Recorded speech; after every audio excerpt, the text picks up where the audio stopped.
Alrighty.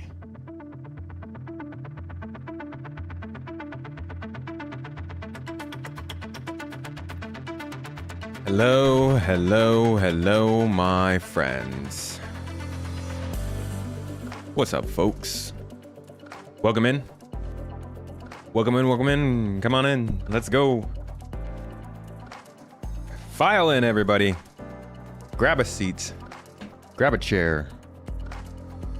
I don't know, grab a rock. Or are you Patrick Star?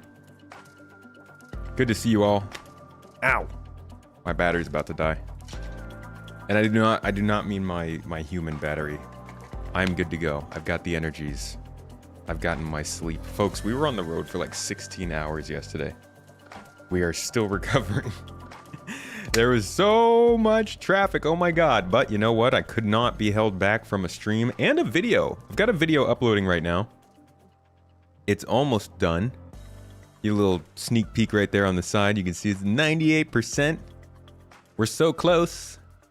So close. This video should be coming out in a couple of hours. I'll actually raid right into it, you guys on YouTube. You will have to go nowhere. In fact, I'm going to force you to watch it. Good times. How y'all doing? Happy Monday to you. We get any dancing in the chat? I see Twitch popping off, of course. As always, good people. Valis, Wildcat, Reese, PK. Welcome in, folks. Drazen, the Texan. Vastin, of course. Our dance conductor. Chat's just hung over. It's Labor Day. Happy Labor Day, everybody. Y'all chilling at home today, I hope?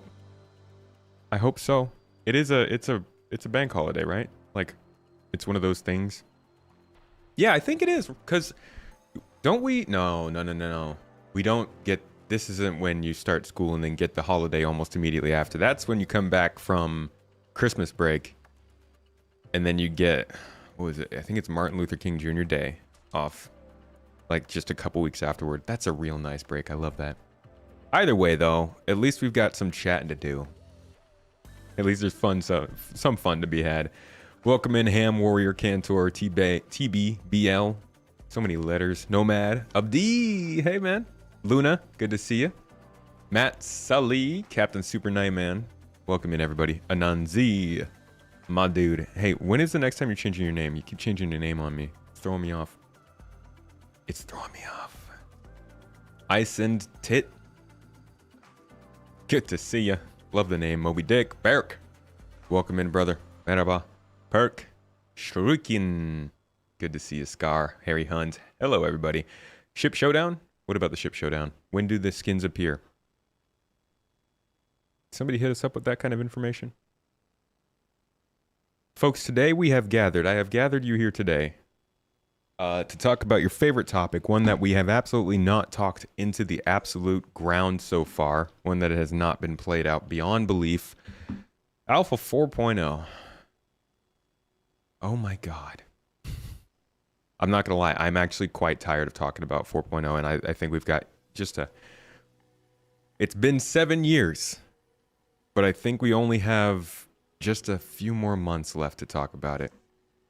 And today, I wanted to bring you together to kind of discuss what kind of possibilities we might see. I put out a video about it last week, but I thought we could actually look at, you know, past updates, past Q4 updates, a little bit of what CIG is saying in their messaging, and generally just do a bit of a Q&A, sort of throwing opinions back and forth, having a back and forth and up and down, a left and right, all the jazz. And talk about what might be going on in the next quarter of Star Citizen, because once again, basically the consistent state we've been in since 3.18 is what the f is going on? Like, where the heck are things going? Because the update schedule is thrown off, the expectations are thrown off, the ideas of the roadmap and the progress tracker are a little bit thrown off. You're bored talking about Pyro? We're not talking about Pyro. We're talking about 4.0. We probably won't even talk much about Pyro today. 4.0 is more than just Pyro, thank God. Because I am also tired of talking about Pyro, my friend. The skins come in IAE. Gotcha. Roger that. You expected the worst, you're not affected. Hey man, we might not see the worst. That's what my new video is about. But we might also see the worst. So, that's also what my video is about.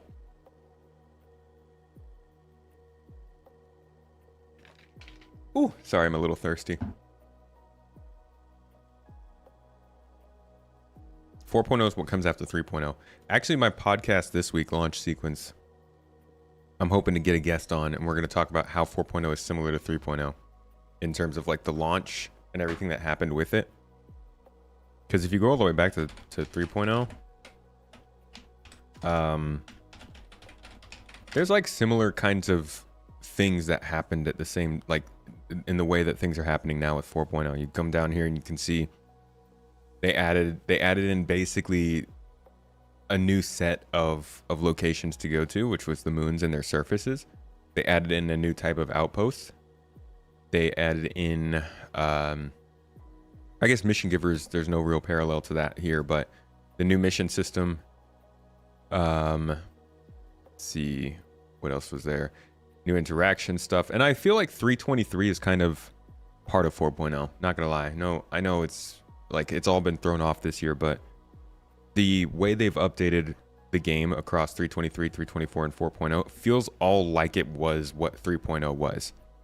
They added in like the interaction system back in 3.0, item 2.0, which was kind of like adding more characteristics to everything. Shopping UIs and stuff, cockpit experience stuff, rendering engine stuff, cargo stuff, planet tech.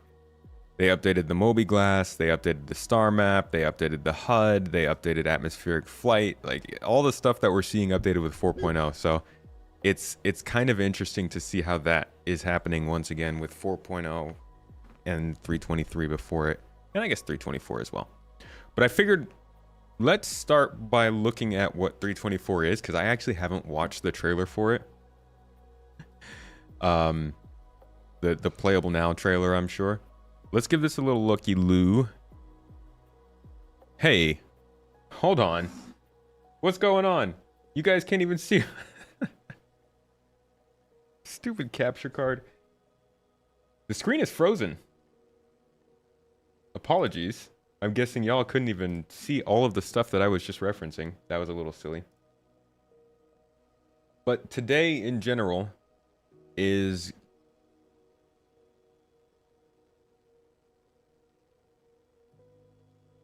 Camera needs to move around. Today, in general, is going to be about what the possibilities are of the next couple of months. We know there's going to be 324.x patches. We know that 4.0 is in the works for Q4. What we don't know is what their schedule is or how they're planning on doing testing for the various patches that are coming up.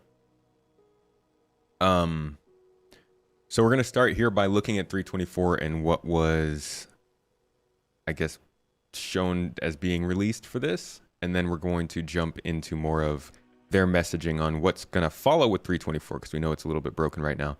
And also what their plans are for 4.0 coming up.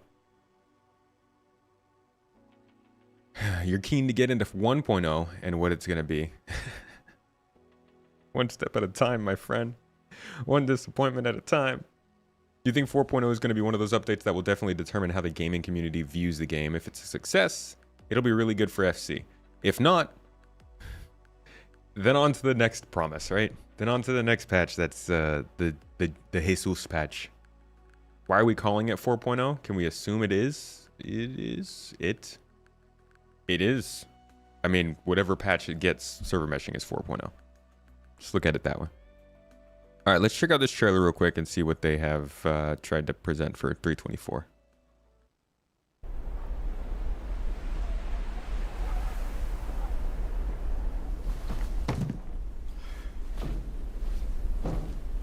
Nope, I don't believe it already. That box is too still. It's not bouncing around enough.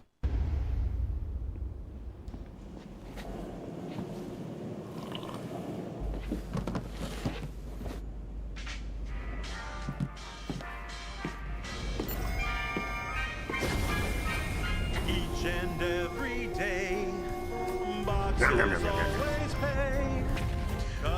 What a loser, dude. A whole raft for 1/8 SCU. This guy doesn't even know how to play the game, man. I'll take you.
Oh! Hey, Bordy! Mr. Bord, what? Why didn't I get a raid notification? Jesus, Twitch. What is wrong with you? Dude, thank you for the raid, Mr. Board Gamer. Mr. Board, sir. Hello. Hello and welcome, if I do say so. Thank you for popping in with all your folks over on Twitch. Good to see you, my friend. I hope you had a good stream as well. Did some chatting about SC. I'm hoping. I would assume. Some singing the good songs of Star Citizen 3.24, or actually 4.0. You guys are talking 4.0, huh? The red box is the flight recorder. Whatever the heck is in this freaking Covalix box must be real nice if those pirates were willing to just go EVA themselves out to the ship to get it. Good lordy. Welcome in, folks. Thanks for coming in. It's cookies.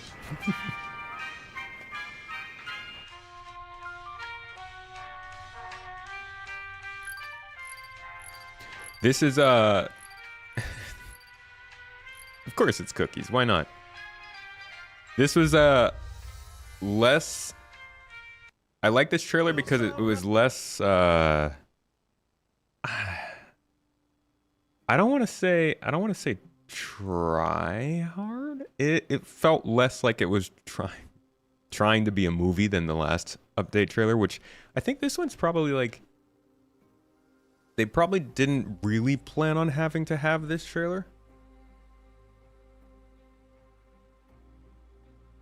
Oh, crap. Wait. Board rated on YouTube, too. I think is what happened.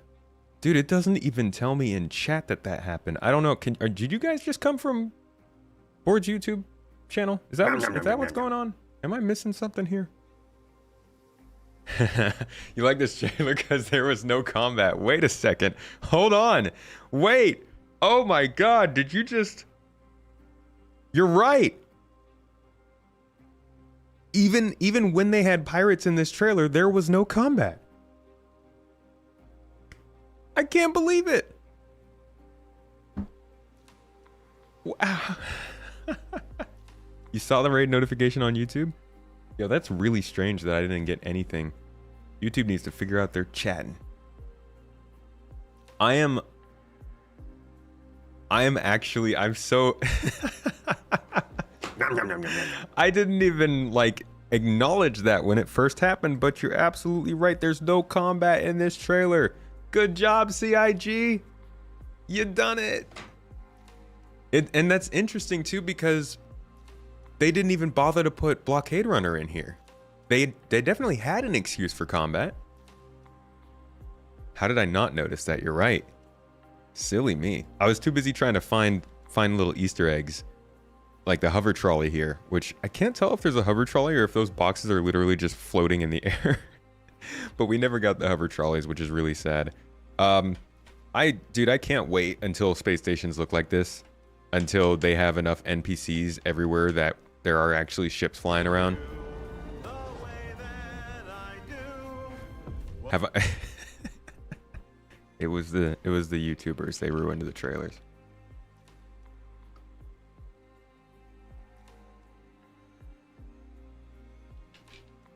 No, really, They were working on this trailer long before I put my video out, you know that. But I'm glad to see that they completely focused on cargo. That's nice. Ever since you were a child, you wanted to explore outer space, and that's pretty much the only reason you play the game. I find it hard to believe people play the game for a reason other than that. I think at the end of the yellow brick road that is Imagine Star Citizen, everybody just wants to kind of exist in space in some way. It's freaking cool. Space is sick, and we've been what feels like within arm's reach for like 4 decades now, and it's starting to get exciting again. You know, we're actually going to space, building big telescopes, making space cookies, all that kind of stuff, right? It gets you excited for space, and it's fun to be able to get into a game that is first person, that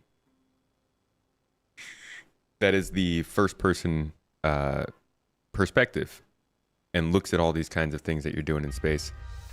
But god dang it, this was not playable now when this trailer came out. I don't know how it is right now.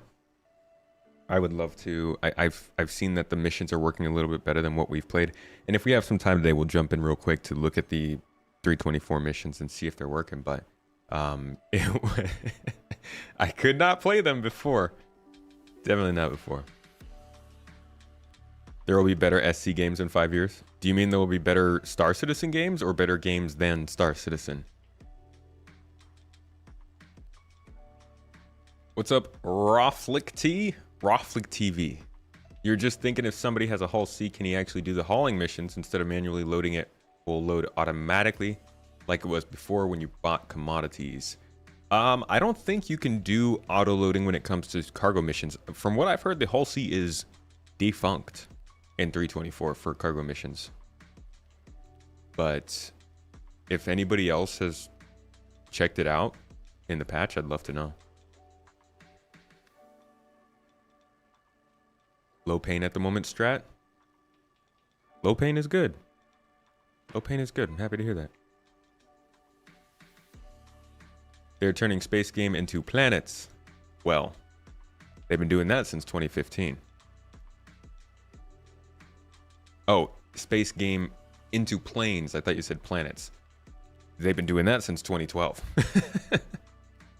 Yeah, the space planes thing is a I guess a trademark of Star Citizen, or what they've at least wanted to do. You played yesterday after the hot fixes. It played well. Did the whole C was working? How will Star Citizen approach general relativity when warping to another system? Time moves relative to speed through space-time. Is that a feature they're gonna add? In parentheses, you're joking. Let's do a deep dive, a 30-minute deep dive. Thank you. Let's do a 30-minute deep dive into whether or not there will be relativity. Now, I think that actually... Oh, you thought that was water? I did. Why is it spicy? It's my spicy water. I thought that was your water and you got me the bottle. No, this is my spicy water. Thank you. It doesn't mean alcohol. It's just Sprite.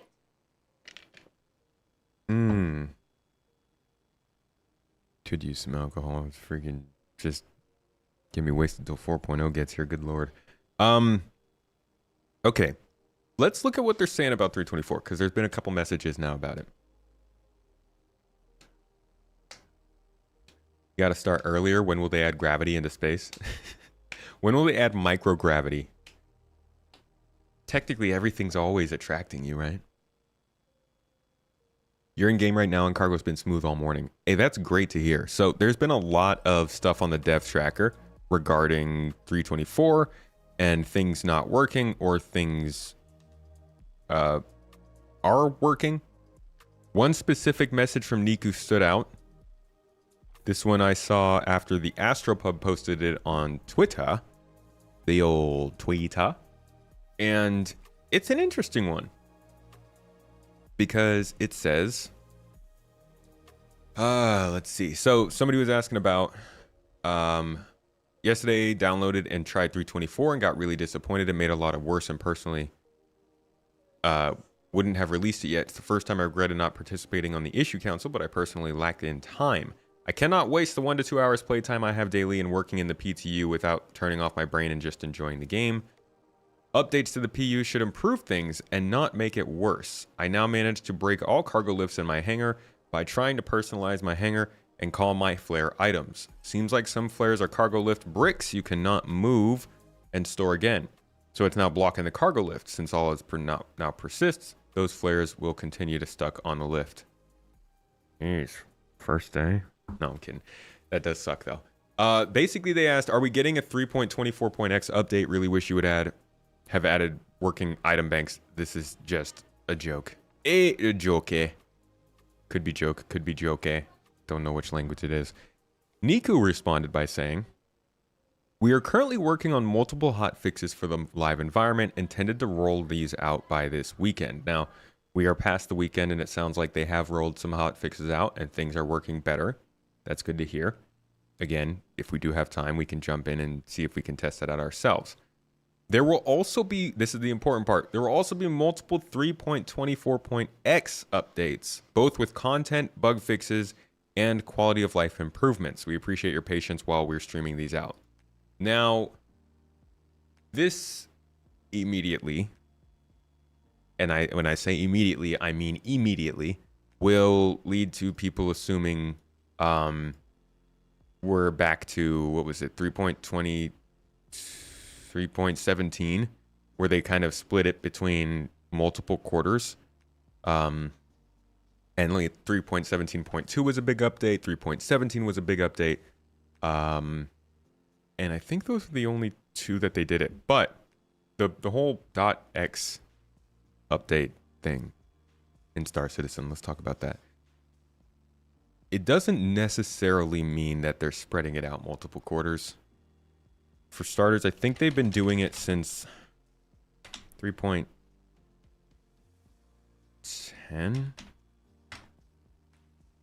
Yeah, so we had a 3.10.1 patch.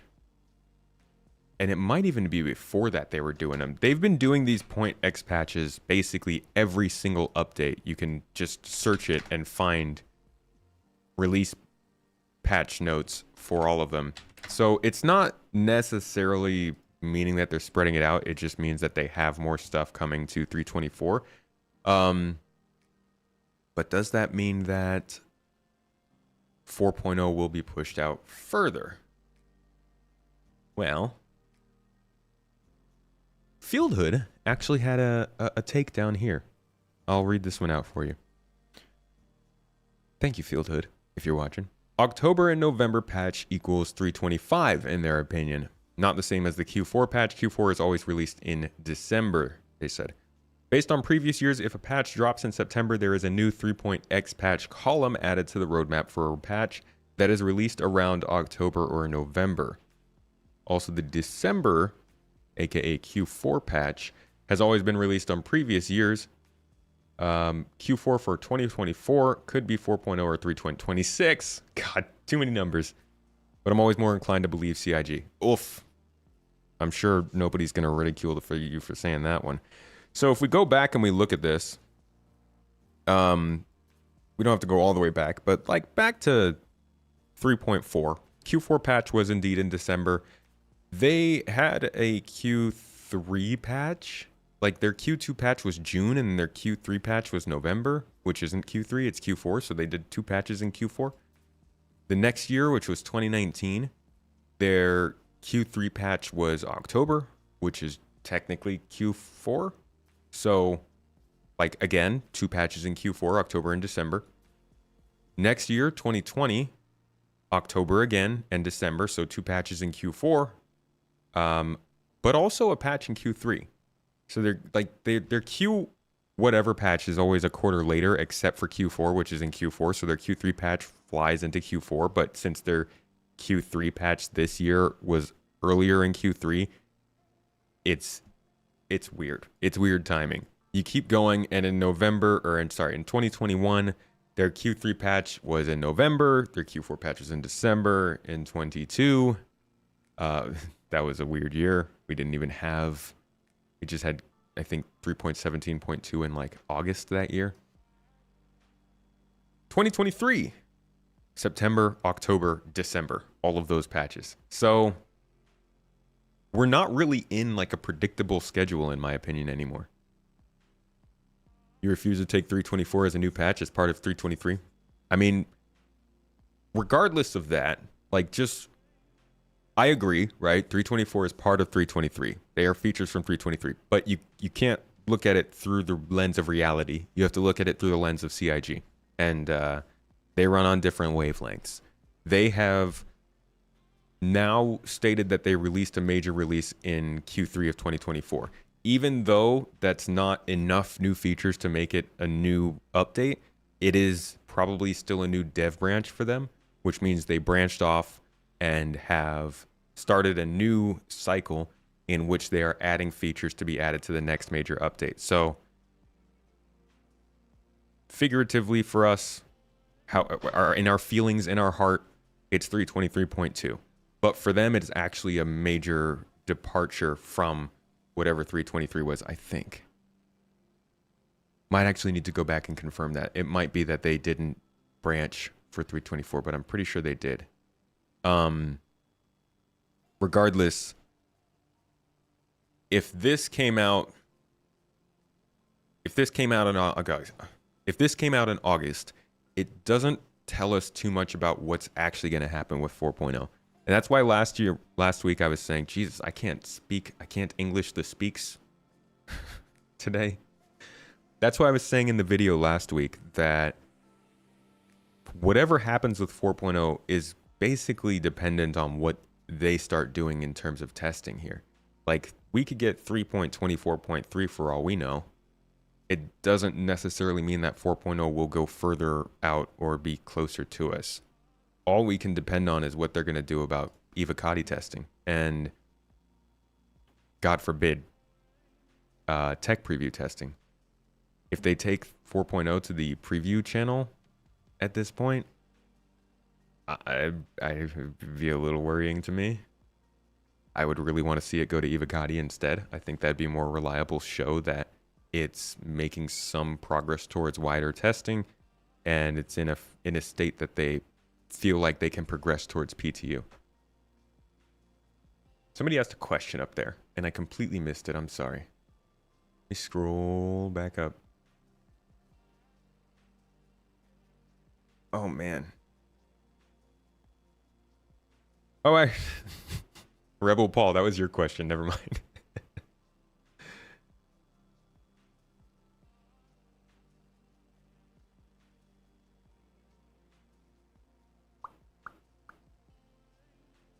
Stratcat, you're having a third back surgery. Yo, greatest of wishes. Can we channel some good energy in chat for Stratcat, please? A Stratcat always lands on its feet, but if there's 3 back surgeries, I want to send some extra love.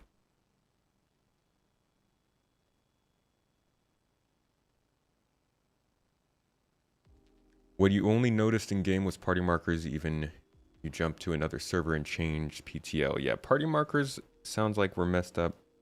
I wasn't having too much trouble with them though. Wow, why does my eye itch so much?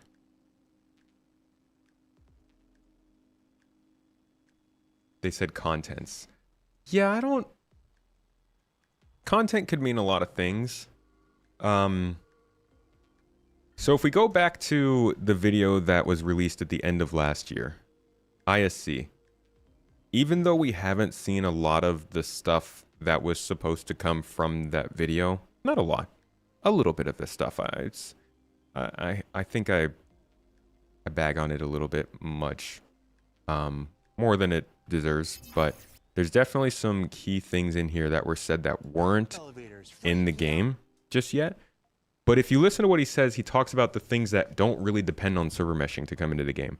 And if they've branched out for 4.0, that means all of the things that they want to add to that branch in 4.0 are things that did depend on server meshing. So technically, and I'm not saying they're going to do this for sure. Technically though, if they have features that are already ready to go and have been tested in the dev branch, We might hear more about this in the monthly report this week. Again, technically, they could add them to a 3.24.x patch because they don't depend on the tech that's coming in 4.0 like a lot of the stuff that does. So let's listen again to the what that all entails, because there are a couple things in there that we haven't seen yet, I think. In just the first half of 2024, starting with master modes, the new way to pilot and operate ships we've been discussing since CitizenCon 2952. Now, whether that's every ship or a staggered rollout of groups of vehicles depends on how work progresses, but it's a major change to the way spaceships operate in the persistent universe, and you can be sure that we'll update on it more when the time comes. And of course, when your ships aren't in flight, they can be stored in the newly persistent hangars that are arriving with freight elevators, freight kiosks, and the new cargo transaction system that we've shared on both ISC and this year's CitizenCon. Now, all combined, they form the next major evolution of cargo careers and will also have far-reaching, broader implications for the entire Star Citizen experience.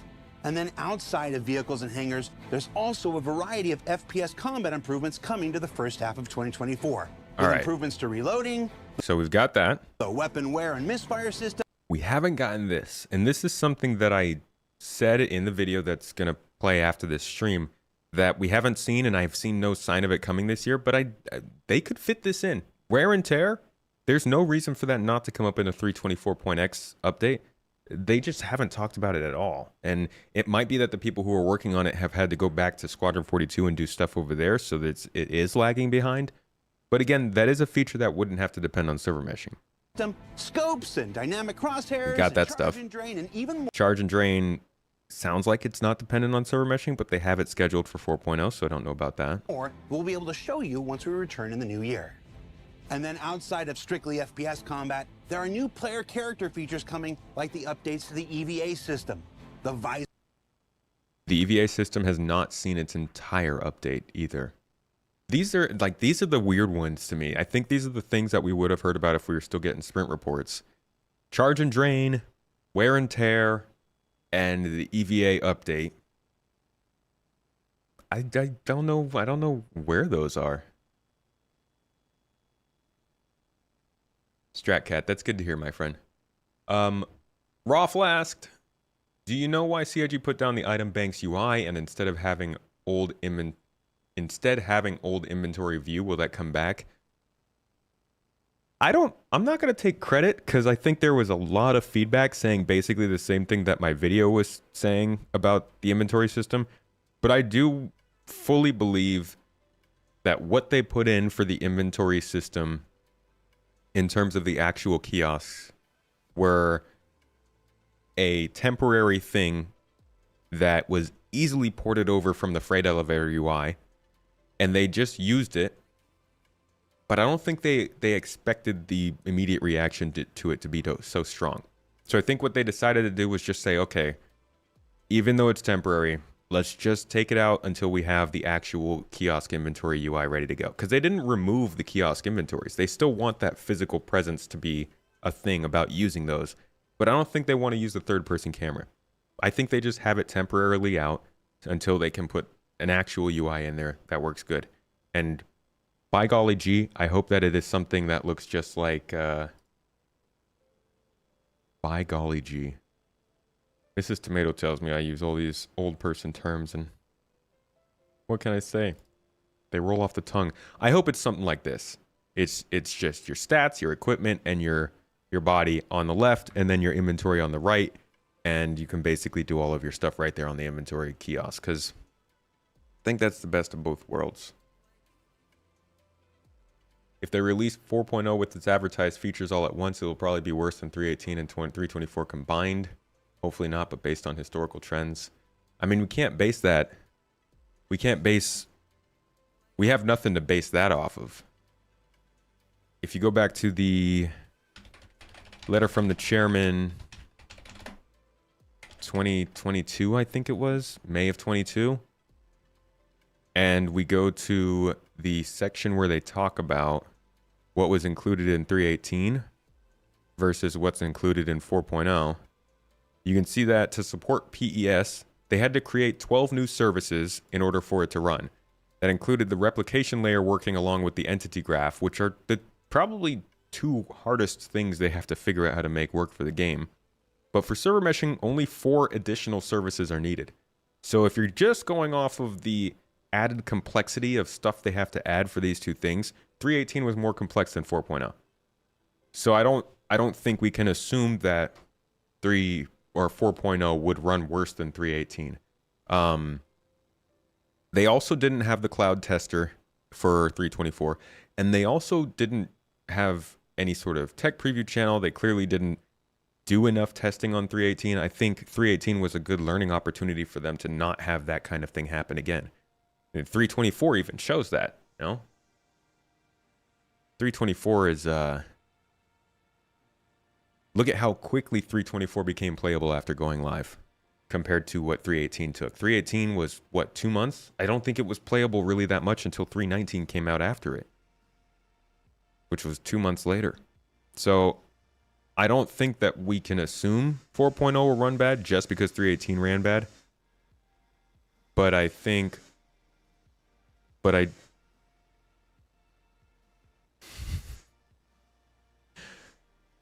do think that 4.0 will have some things that are, you know, fairly rough going down. Somebody just super chat. Luna Maria! Take your YouTube BFF for some nice tea. Oh, I will do. Thank you for the super chat, Luna. Appreciate you. Thanks for the support and the tea tip. What's up, Rids? How you doing?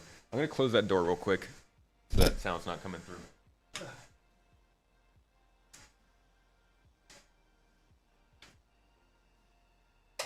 Also gonna turn on this fan. Cool it down a little bit. With the amount of tech and content coming in 4.0, I'm scared. Remember, they can always drop things too. If 4.0 is running rough, all we really need is this. You couldn't log into 3.18 Live? Yeah, I don't think... I mean, even if 4.0 was looking like it was going to be that bad, they couldn't afford to release that. They couldn't. They just could not. 4.0 is so much more than just an update for Star Citizen. I don't want to call it an early access release. That's really what 1.0 is going to be. But 4.0 is going to be a very judged moment for them. It's like... for them to finally put server meshing in the game after all this time, after going all the way back to CitizenCon 2016. It's always been. Like, they can't mess up when that is their starting point. That's too long. That's, I think I put in my video that's... this presentation was the same month that Civilization 6 was released. It's so funny to me. I don't hold it against them that much because it's all a completely different situation for the team at Civ and for Axis, but like it's just so funny. Like, oh man, we've played so much of that game. Hello, Abs. How you doing? You're okay with 4.0 being a mess when it drops? At least it'll be out and we'll be moving forward. I don't think 4.0 will be as bad as 3.0. For all those who are here for the 3.0 update, you could, like, this was a really significant update. A lot of stuff came into the game and it ran like shit. It was awful until they got 3.3.5 in way back here in November of the same year with 3.3 in with object container streaming. This is what made the game actually run well. And I don't think that they're going to have that same kind of thing happen with 4.0 because they can't afford to. This game don't make money when it runs terribly. They're like, look at their funding. Look at their new members joining the game. It ain't best about how many ships they release. They can release all the ships they want. If you can't run the ships, nobody cares. One of the main reasons 3.18 was bad is because it had no load balance. Server meshing is an ultimate load balancer. Likely it won't happen again. So they like, it was like a playground without a seesaw.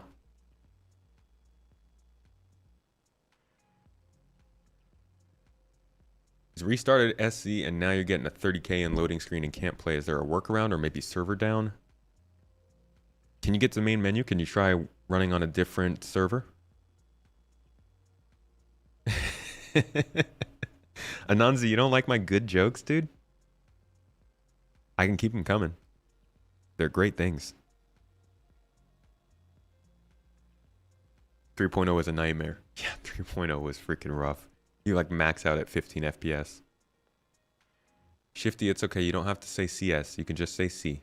COCS. Let it out. There wasn't much prior to 3.0, so we didn't lose too much. You take that back, Gravity Cat. We lost Tessa Bannister.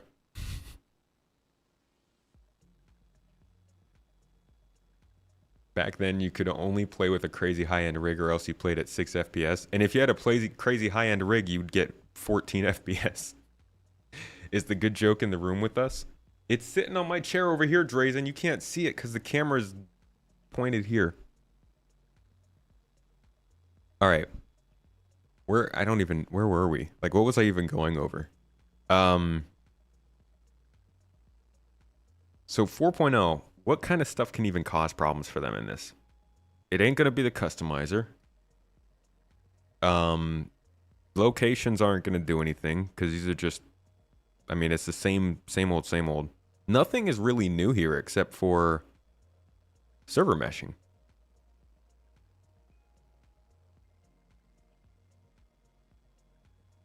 Right? The only thing that made 3.18 run bad was persistent entity streaming. It wasn't the features that were thrown in here. At least, that's what I'm remembering. Maybe I'm wrong. But I don't remember any of the features themselves having particular problems. I feel like it was just the actual entity streaming that was causing the trouble.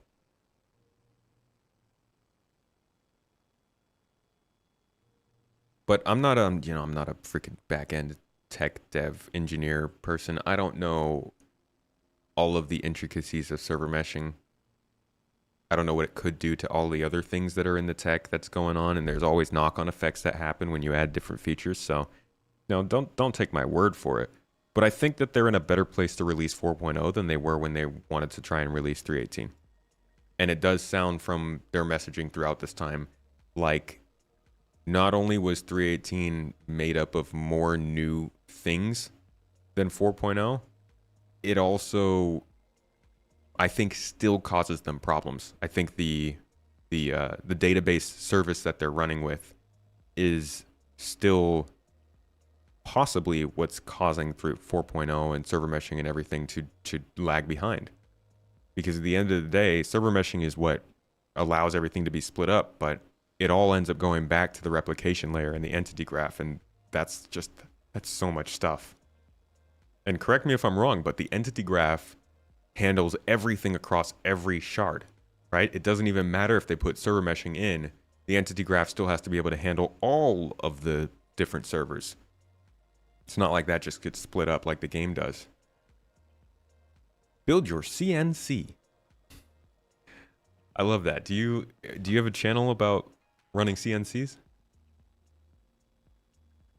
You're late, so apologies for asking. What is the worst that could happen with server meshing? It doesn't scale, I think would be the worst thing. Like, I'm imagining they launch 4.0 with server meshing, and they find that they cannot actually split the systems into that many servers.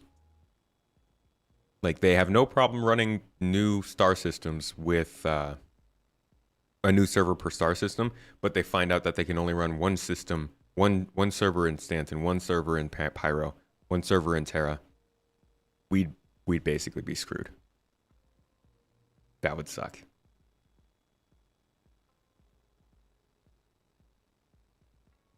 Nothing helps, can't log in, stuck with 30K.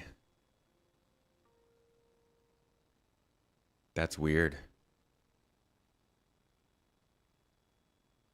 What about the planetary system in 4.0, your opinion? Like my opinion on Pyro?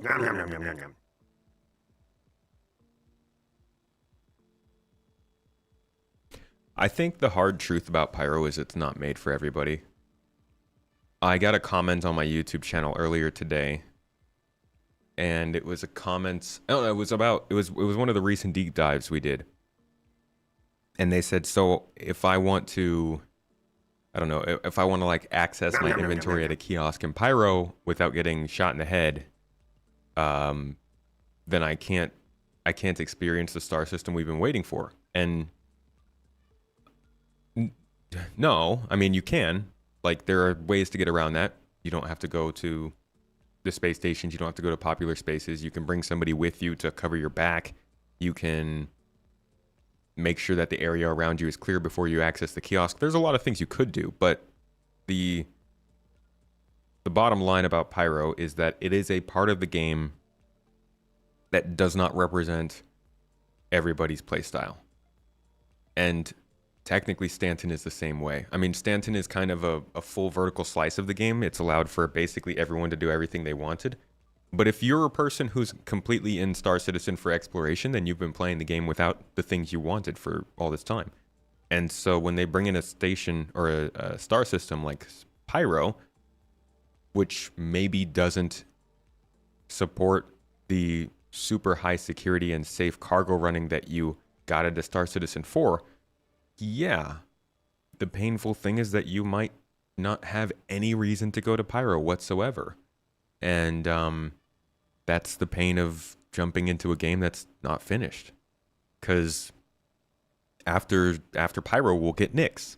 And Nyx will probably have other types of gameplay that people don't care about. After Nyx, maybe we'll get Castra, which won't have things that people care about. After Castra, possibly Magnus, or Tera, or Ellis, or Odin, or Vega. And all of those systems are going to kind of have different leans and styles to them. A lot of them will support almost all the different types of gameplay in the game, but the fact is, the game is relatively small in what it offers now, so when you add one of the most lawless systems in the entire planned human space as the second system, it's going to be a little bit painful for the fact that some people are having to have no reason to go there. And I think that's why it's important that they regularly update Stanton very quickly, and while they're releasing Pyro and adding to it as well.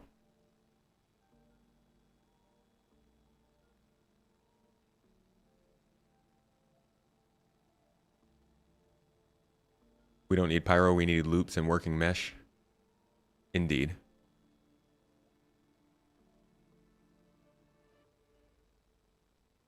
You and your friend are probably getting shot in the head together. If that head's not on a swivel, then maybe. Yeah, Stanton's like medium security. It's like medium to high security.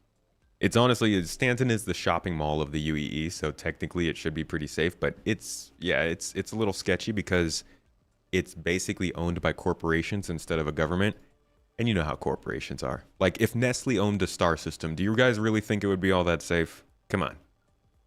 Come on. What if there were 4 planets in a star system and they were owned by Nestle, Amazon, gosh, what's another company that pulls something like that? I can't even think of another one. American Airlines and Facebook. Like, I wouldn't want to live in that system. Good Lord. No way.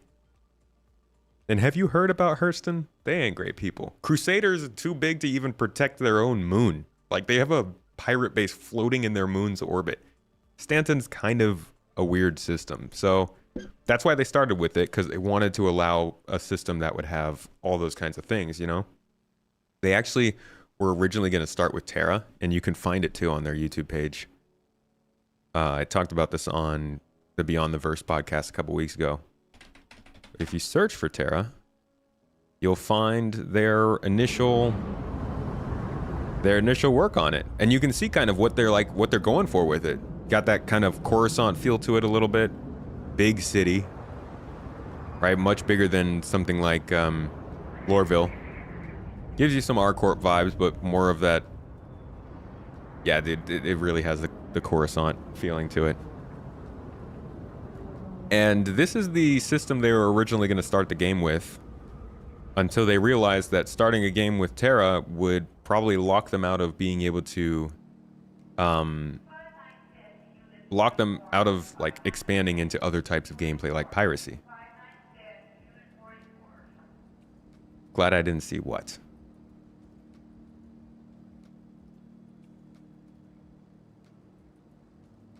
Governments have killed more people than corporations. Yeah, but governments get voted on. Well, governments technically are supposed to be voted on, right? The government can be held accountable for stuff in the UEE. These corporations don't really care to be. They literally dump sewage on their own people because those people can't do anything about it. Oh yeah, Coca-Cola. Coca-Cola would totally buy our corp and then use all those buildings just to make freaking bottles, different shaped bottles, and everything else but with Coca-Cola branding on it.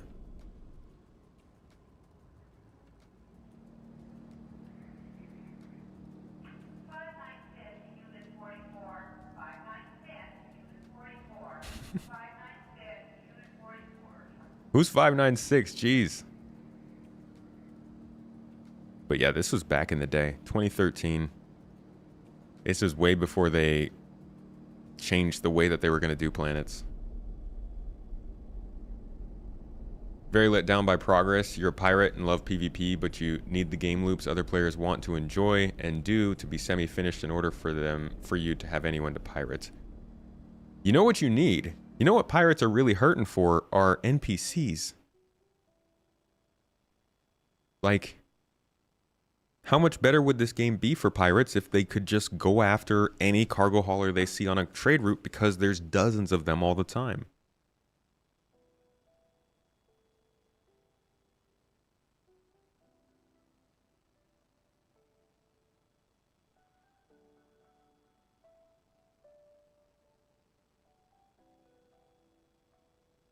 The art style they went for back then was horrible. You didn't like the Tera?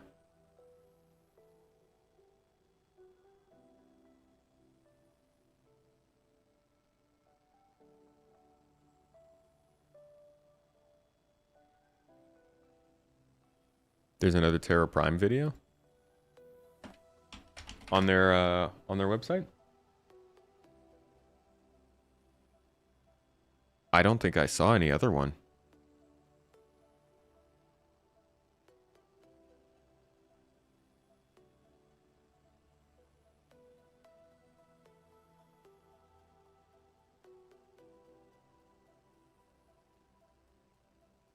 They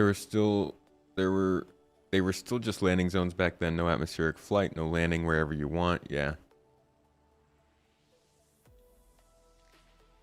Fluid gameplay can't be NPCs. Need to be other players. Oh, you're going to be real disappointed with Star Citizen then. Because they want most of the focus to be on NPCs. Why wouldn't you be able to have fluid gameplay from NPCs? Like, fact of the matter is that there's NPCs are going to help. Yeah, I don't know. I don't know how else to explain that other than more NPCs would help piracy for sure. And maybe you're the kind of pirate who only likes to pirate players, but even then, if there are NPCs that are available for pirating, that means other pirates won't be taking the players that you want to pirate, which would then give you more gameplay as well. But if we go, gosh, where would that be? Reverseverse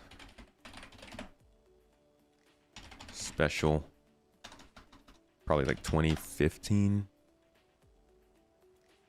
2014. Here we are. Purely straight ahead. So essentially, you pick a point that you're going to. There can be nothing between you and that point. If there's anything between you, like a share, you can't. Are they owned by the organization and not a specific people, or people would refuel people, and like I said, interact. progress? Getting that in the zone, orbiting around the planet and everything around it. God, I have no idea. Has there been any movement or progress on the idea of planets and moons that rotate around their... There's a quote from him here. Interview about it here in a day or two. But yeah, no, we're working on. I mean, DirectX 12 is something that we're working on. For us, it's going to take a bit longer than maybe some other people are saying they're supporting DirectX 12 because we're actually refactoring some of the base. You are probably more likely to encounter more AI. There we go. Than you're playing into either way. If you want to find other players to fight, you will have to have a safe area. I actually think that if you want to have that sort of old privateer experience, you will have it. If you want to find other players to fight, you will have that. We'll have all the stuff, and I don't think you're going to really get forced into either way. And in general, even if we have millions of players playing the game, as you move around, you are probably more likely to encounter more AI than you are players because we need it to have a world feel alive, which is one of the big differences with what the Star Citizen setup is building this alive world, and to do it properly we can't rely on the player base because at a certain time of night there may not be that many players, and then another time there can be a lot of them. So that's why we have this rule that the player base is going to be no more than 10% of the overall sort of population of the universe. And so at that point, most of the people, by the very definition, if that's the case, 9 out of 10 of the ships that you will meet will be AI, there will not be players. So for people who are really only focused on PvP, this honestly might not be as interesting a game. And this is something that they've continued to repeat throughout the years. You find Tony Z talking about this? The hotspots. Exactly. So we have certain hotspots, within the system that I still think they're 100% valid, and that people should be able to go there and try that out. It serves a double purpose. And maybe in a lawless area, it's the complete opposite. It's 10 to 90 kind of thing. So we never want it to be a 0. We never want it to be 100%. But even then, in Stanton, we still want there to be areas for people to look for PvP. We still want there to be areas that are mostly geared toward PvE. So it will really just depend on kind of how the player goes about looking for them, and then are you turning off the monitored zones? Are you basically out in the middle of nowhere? So, and if so, then I think it should happen there. Then we obviously have like abandoned space stations and Jumptown and these Korea, the hotspots. Exactly. So we have certain hotspots, within the system that I still think they're 100% valid, and that people should be able to go there and try that out.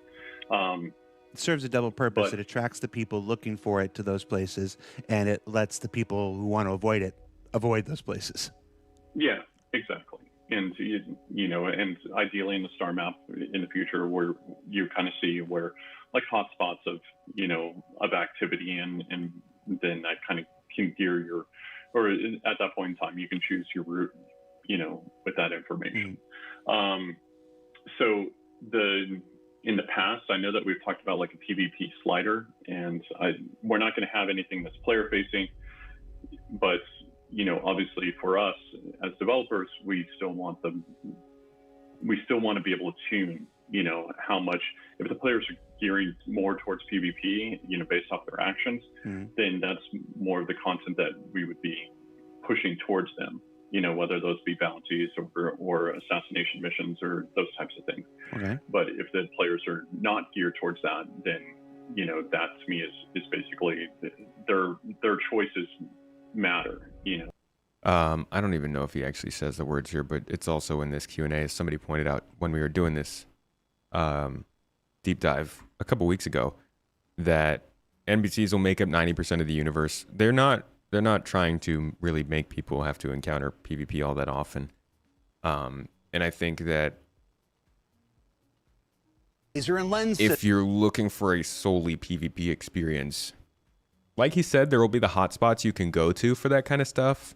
The contested zones, the abandoned space stations, the asteroid bases, stuff like that. But I think that the game generally is leaning more towards giving people a lot of opportunities to play the game by putting a lot of NPCs in front of them. And I think that more NPCs will definitely help piracy in this game be something that's more fun to do.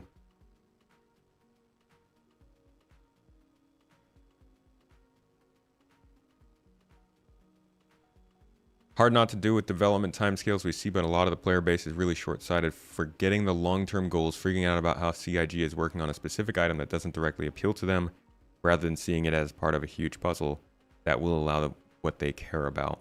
That does happen a lot.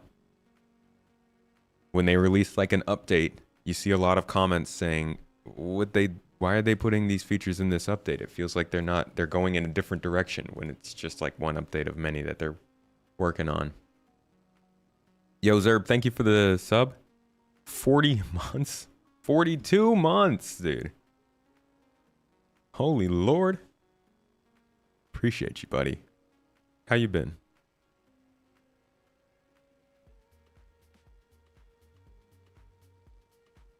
Need more T-posers to bring life to the void. Dude, T-posing is what makes the world go around. That horizontal alignment of your arms helps with the gravitational field that trajects the world into its gravitational spin across two polar opposites. More space words.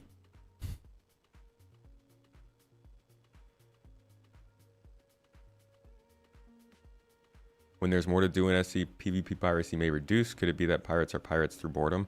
I think a lot of people do just get bored. Somebody was just saying that in chat the other day, that they when there's less to do in Star Citizen, there's, they'll randomly go out and just kill people at space stations.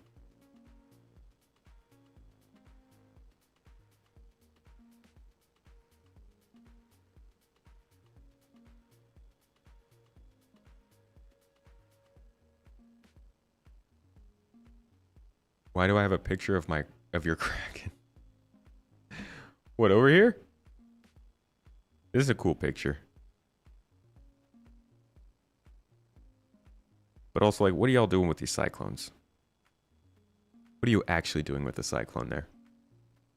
Where's your G12?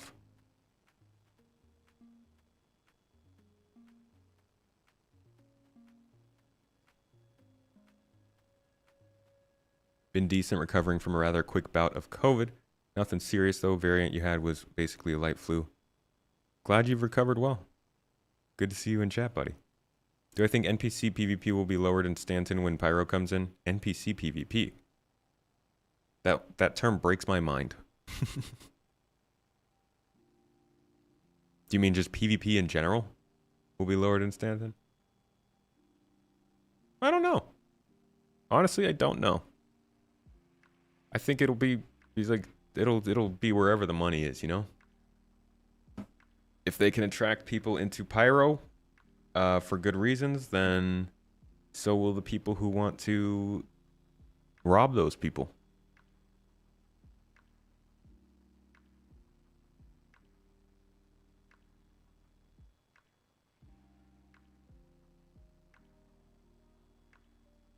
You're already a fan of the PvE and PvP balance. It creates the right amount of randomness for you.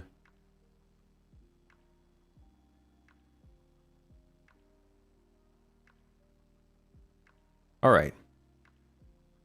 Back to freaking what's going on with 4.0. The whole point of this stream.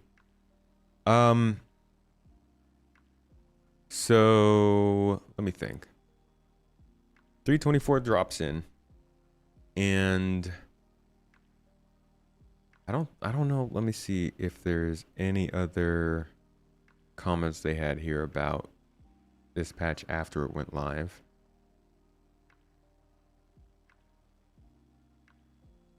Trying not to gress stability on live. Acknowledging known issues. Taking feedback for hangers.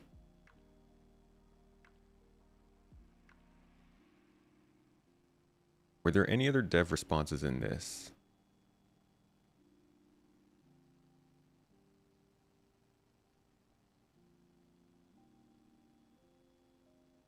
No, I think it was just the response from Niku. So like we don't really have much else to go off of on whether or not there's going to be another patch before 4.0, but I don't think there's any reason to believe there will.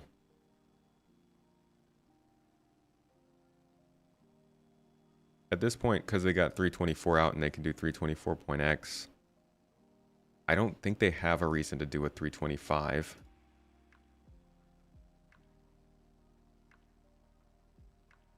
They don't have a reason, rather, to break the dev branch again. 4.0 is when everything will be fixed and work perfect. Yeah. Yeah, Echo. Literally, there won't be a single problem. All previous bugs will be patched up. Nothing will go wrong.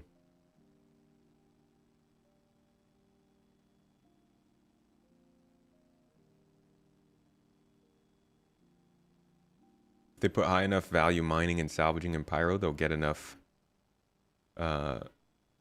people to risk going in.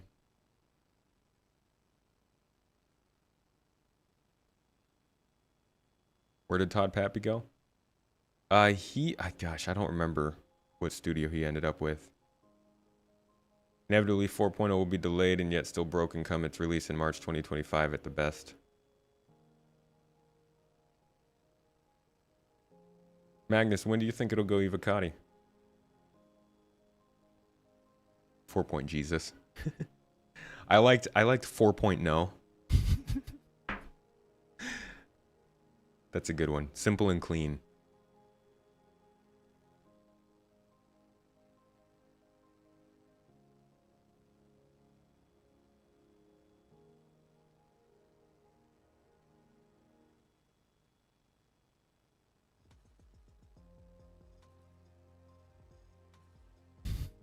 Uh-oh.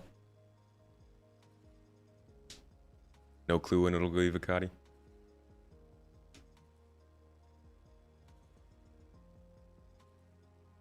Lifetime insurance is an upcoming permanent insurance policy with no expiration date, unlike... Why are you guys talking about insurance? Gross. What a sick subject. Disgusting. Who likes insurance?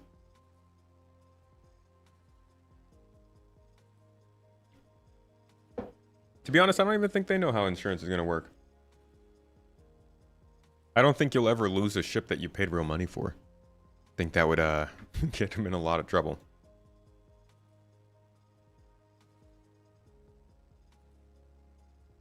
Who's the best insurance company in all the lands? Hurston Collective.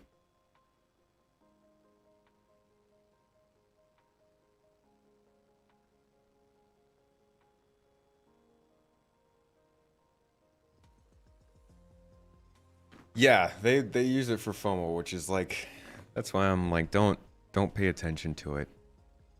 Don't make decisions based on insurance. At the least, it'll be something they use to sell subscriptions or something in the future. Probably a way for them to tie a money sink into the game.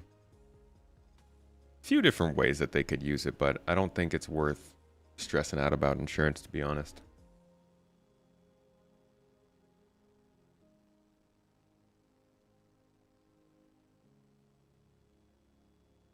Can't get back real money bought items anymore. Yeah, but I don't think that's a permanent kind of thing. Like, we will be able to at some point. I think it proved to be a little bit difficult for them to figure out how to make it work right now. Or you could go with the conspiracy and say that they were trying to make it impossible to get back your real money stuff, so you still buy more real money stuff. Subscription doesn't equal insurance. It doesn't have to, but it could improve insurance. Don't put it past them. Will they keep ship sales even after the game fully releases? I think they will keep some form of ship sales. I don't think it'll be the same as it is now.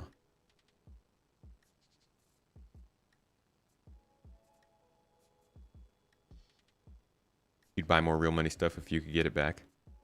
Listen to that, CIG. Give them more real money stuff. The Lost Patrol, thank you for the sub on Twitch. Continuing off the gift sub. Much love to you, friend. there is a new Star Citizen exclusive video for you on the Discord if you've got that connected.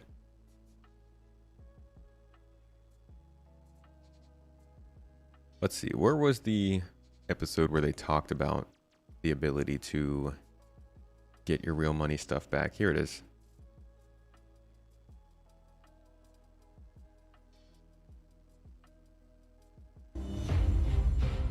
Another big thing that we're working on is unique item recovery. This is something that the fans have been asking for a long time, and we're hoping that it's really going to finally resolve this problem of losing items or losing items mid-mission. It looks like a simple subject, but there's a lot of little things to think about, like people buying some gear, giving to their friend and claiming it back. What happens to the version that was given to their friends, or even like if your body gets looted by somebody, how do we want to kind of cope with that? So one of the ideas that we have running right now is that you would have a lost and found within your hab. So if you're playing, your mission crashes, you lose your progress, but you can go back to your hab, restart that mission, grab that item, and continue on where you left off. And we're really hoping to apply this to subscriber items and other unique items as well. I think in the long run, we have a lot of plans. Just really trying to build out a feature set that can incorporate a lot of different ships, that can incorporate your teams, that allows you to be more in control. It allows you to try to find the best ways that work for you and your group. And right now, that's the main thing we're working on. Our universe is big. We're going to keep building more systems. Clearly, right now, it's not now anymore. More planets, and we really want to find a way to make that exciting. We want to have you take goods from one planet to the other, explore places that you haven't seen, loading up, organizing all of your gear, all of your equipment, having it snapped to a grid, keeping everything safe. And it's a huge part of Star Citizen and where we want to go with the game. That is a summary of that we're working towards for physicalized cargo. Now, this is going to be an ongoing process, starting with the first set of changes coming out with 320, automated loading in with the whole C, and the new packing system that's coming out there. But we'll continue this work of adding these things like freight elevators, hangar instancing, persistent hangars, inventory containers, all of that, and continuing into subsequent releases. So I hope you enjoyed hearing about it, and I think I'll be back a few more times to get... This was like the first time when they really laid out what freight elevators were. It was September of last year. So it took them about a year from that ISC to get them into the actual live game. Yeah, so this is, I think, something they want to do for things that are bought with real money. But besides this, they could always say if you don't fly with rebuy, you lose that ship. You know, that's something that you see a lot in Elite Dangerous. If you don't fly without a rebuy for your ship and you die in that ship, you have a chance of just not having it anymore. And if it's bought with in-game money, then there's always that possibility.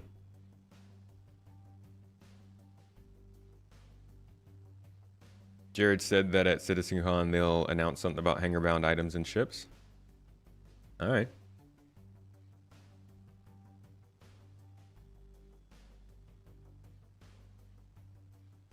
It's not wise to do instance hangars before server meshing. I do wonder if they have instance hangars working on the server meshing environment, since they have server meshing working in-house and not necessarily on the live servers. Do I think showers and pooping will come a little after 4.0? Yeah, that's what we should name this stream. What comes after 324? Showers and pooping. I don't know. I have no idea. I do think all of those things will solve the same problem, though. I don't think that you'll have different types of hygiene in this game. I think you'll just have the same hygiene, and it will be affected differently by different things.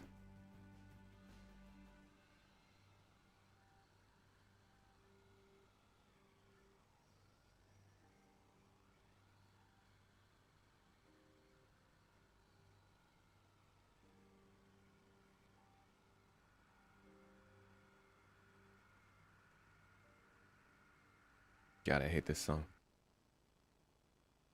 Like Cyberpunk showering, clean up, get a buff for an hour.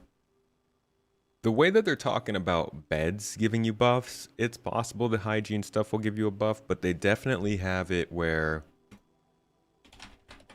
your hygiene can affect the way people react to you. See if I can find that in here.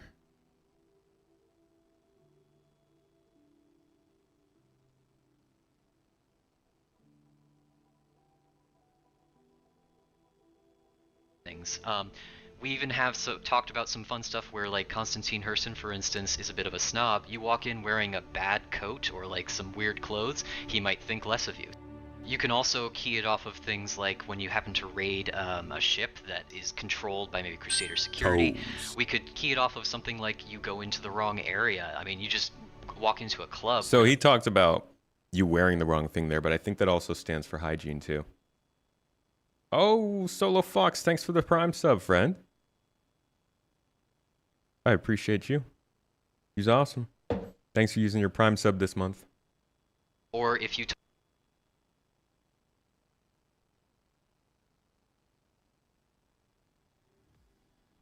Ark did it and it was funny for like 3 hours 10 years ago. Did what? Hygiene? I mean, it originally was meant to be... So almost all of the features that you find in the game that feel like they are pointless, the beds, the hygiene, the box, the physicalized boxes, all that stuff are meant to emphasize the specific features that ships have. So like if you get a ship that doesn't have certain facilities, you're supposed to suffer for not having those facilities as opposed to somebody who did get that ship and is better equipped for those kinds of things. So like if you got a ship that has exterior cargo, then it's probably meant for faster cargo hauling than one that doesn't. If you got a ship with beds, then it's probably meant for more long-term missions. If you got a ship that's meant with hygiene features, shower, sink, toilet, whatever it is, then it's probably for people who are running more high-end missions or meeting with more high-end people or doing things that people might actually care about that stuff for. And since it's supposed to be kind of like a life sim in space, they were meant to be trying to focus on emphasizing those points. Doesn't mean that you're gonna like perish or die if you don't take a shower. Like Valis said, it's more of kind of a buff to your player in certain situations than anything else, at least. That's what we think it'll be. Who actually knows for sure?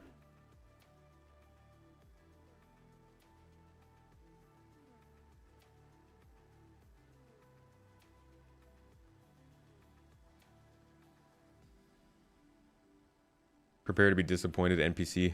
My fashion sense is out of this world. It is interesting. I mean, I think that like it would be like if you walked into an office naked.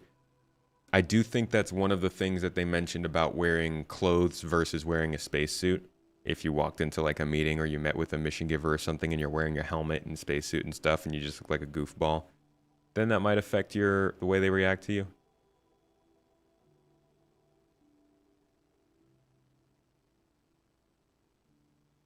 What do I think of the new Elite Dangerous exploration ship?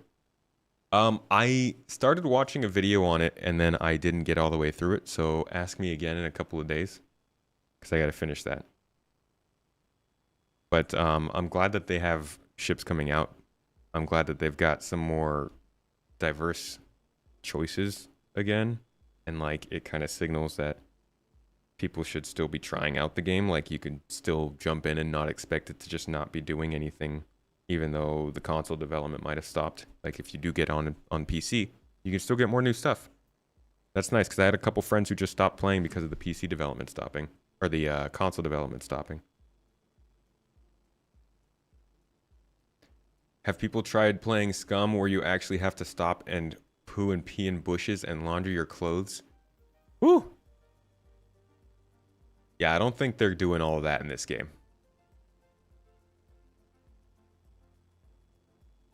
Did the hot fixes fix cargo? That's what I heard. It's running better now.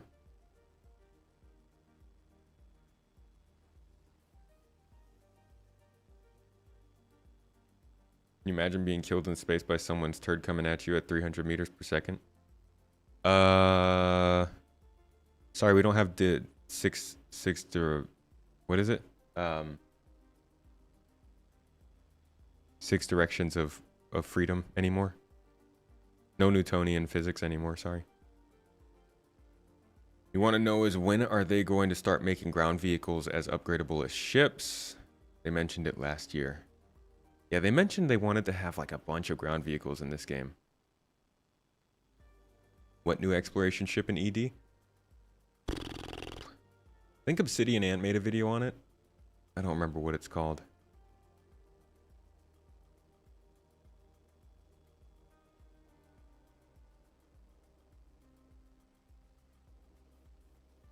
I think if we went to...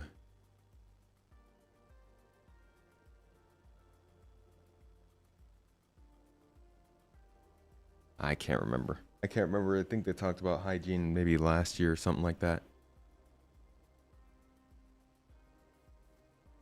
You know what they need to do is a All About 4.0 Star Citizen Live. They haven't done one of those in a long time.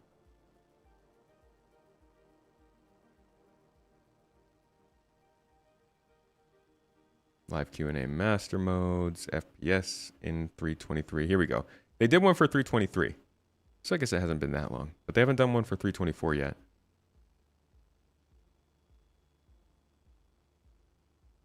And I don't think there's any details here about what was going to come after 323.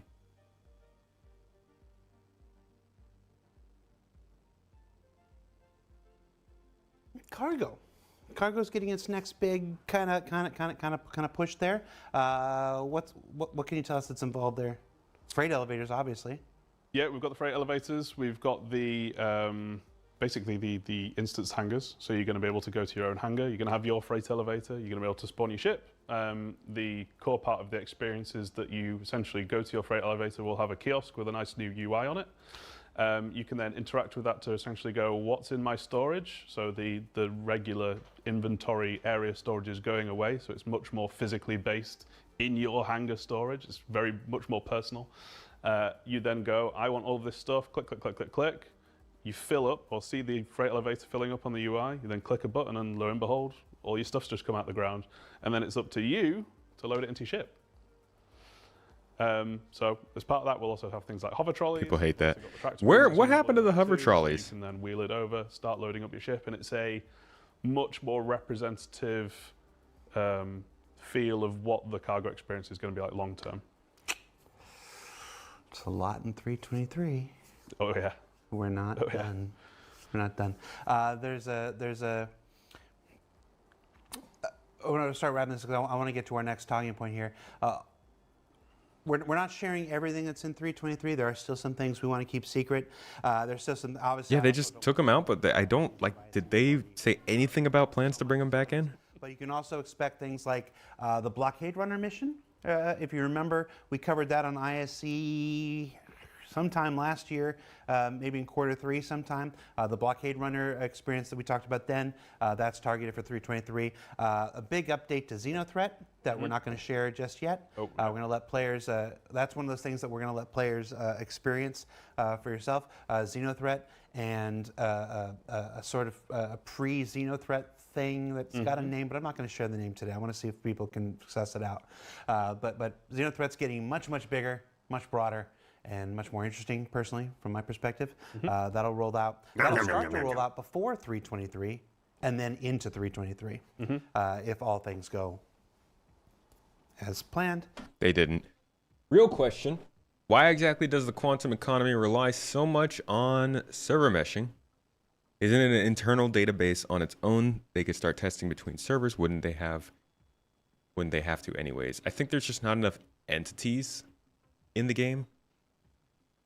One of the interesting things we've been starting to see in the monthly reports are these mentions from the economy team of getting different locations kind of rigged into this system and starting to be recognized. Let's see. So the economy team has finally started to get a comprehensive list of all intended resource sources, transformers, and sinks, creating them to help ensure the economy is stable for the long haul. Different stuff like this is popping up that makes me think they needed more points of interest, and they needed the ability to run more entities in one server instance. Like, they could, I guess, simulate it across all the servers, but since those servers don't interact with each other, like literally, like you can't have multiple hundreds of entities interacting with the market in one server. They won't see each other or know what's actually going on, so it's kind of hard to simulate that. But this is kind of speculation. I don't even know if Quantum relies on the server meshing. I think there was just one mention of something like that, and I can't even remember where it was at this point.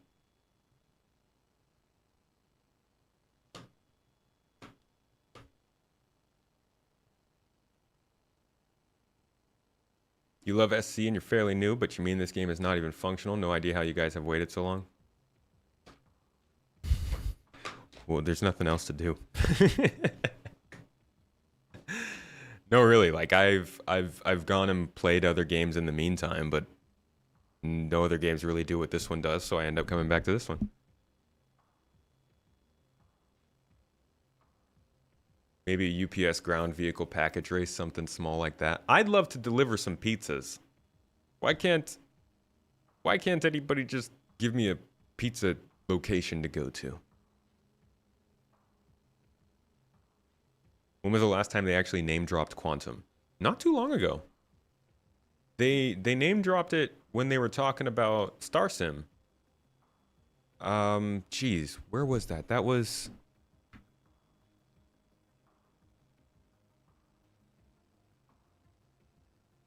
You know what? There's an easier way to find this.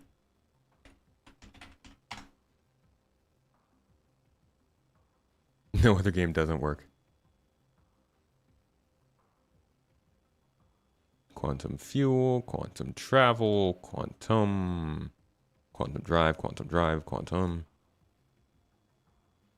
Man, no, this is starting to miss a lot of hits, which is kind of weird.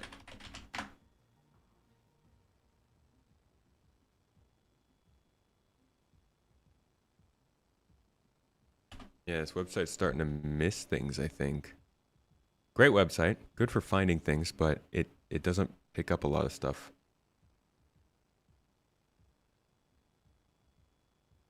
But yeah, I think it was in this video.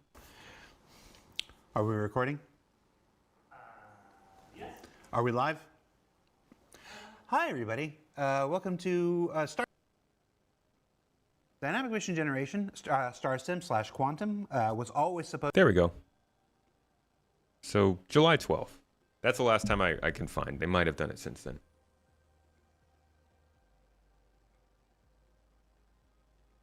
You read somewhere on Reddit that Quantum is still being worked on in the background and that it's nearing completion. Maybe that's why the eco is so bad. They're waiting for Quantum. Quantum. It's Quanta. Or, it's Quantum. Quanta are the singular entities in the environment, but the actual system itself is called Quantum. There's a good video on it called... Ooh. Usually I just type in Quasar and it brings up the video itself. Here we go. And Tony Z does like a little explanation of the different terms here. And its purpose is to allow things. Quantum is a simulation of the game universe, and its purpose is to allow things, the price of goods at a given shop, the amount of piracy near a landing zone, or what missions are being offered, to evolve and change over time in logical and realistic ways. It does this by simulating hundreds of thousands of lightweight NPCs called Quanta, whose AI logic is focused on just those aspects needed to produce the required information. Based upon a small list of attributes... And yes, they've started calling it Star Sim. You can actually hear it here. Making it. Dynamic Mission Generation, Star Sim / Quantum. Star Sim / Quantum. So they've started to change over to the new name, and that's what they've been referring to it as over the last couple of months. So I'm guessing they're going to bring it up at some point at CitizenCon and talk about it pretty in depth this year, because I think it's about time for them to get back on that.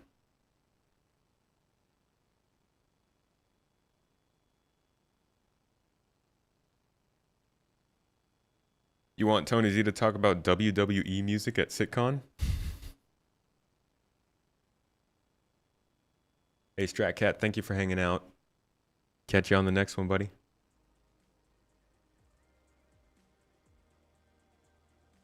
Was always supposed to dynamically generate missions in response to the activities of players and Quanta. Is this still the plan? So the short answer is yes. And when we are ready to talk more about that, we absolutely will. You will be the first to know about it. And I mean, the reason we're doing all this now is because we don't want you to have to wait any longer for this kind of gameplay. But everything we're doing now, even though we're doing it manually, we'll be able to plug into the implementation of StarSim when it's ready. So we're not wasting work, but we just wanted to get this gameplay in so that you don't have to wait any longer. Right. But yes, the short answer is yes. You make a good point. All that work to spec out StarSim, to design it, to figure it out, that's there, so we can. So while it's still hardening and becoming ready, we can sit there and say, okay, well, this plugs into this plugs into this. We just fill in our own values based on, you know, like the spreadsheets and stuff that you showed on SCL last week, and so we can still build missions without having to wait for it. And then when it's ready, plug right in. So that's what that is. And I mean, this isn't even the best.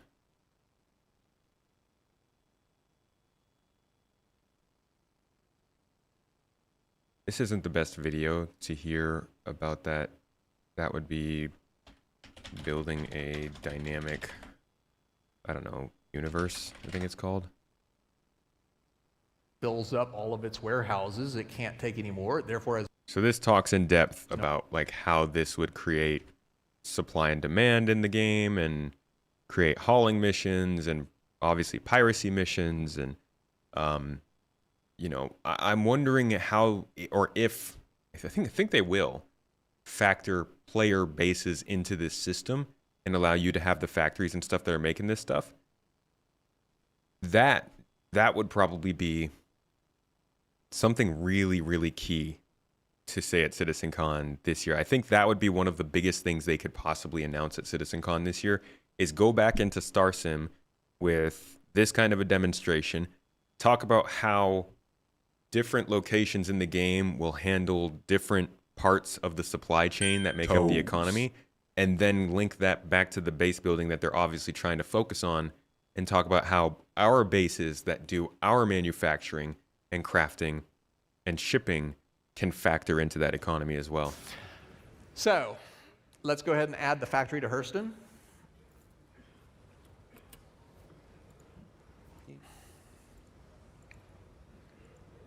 Tony Z is still there. He's not working on Quantum. He's moved on to some other stuff. But a couple of the folks in our community met with him in May, I believe it was, May or April, and talked with him for quite a while. And yeah, they talked about the economy and his work at CIG and all that kind of stuff. It sounds like it's the economy team that's working on Quantum, whereas Tony Z was more overseeing of a lot more of the project, kind of in a similar position to what Todd Pappy had. And so he's kind of moved, I don't know if he's moved on from it, but he's focusing on some other stuff too. Yeah, he's more like a project leader than the person who's doing the actual in the depths work on this stuff.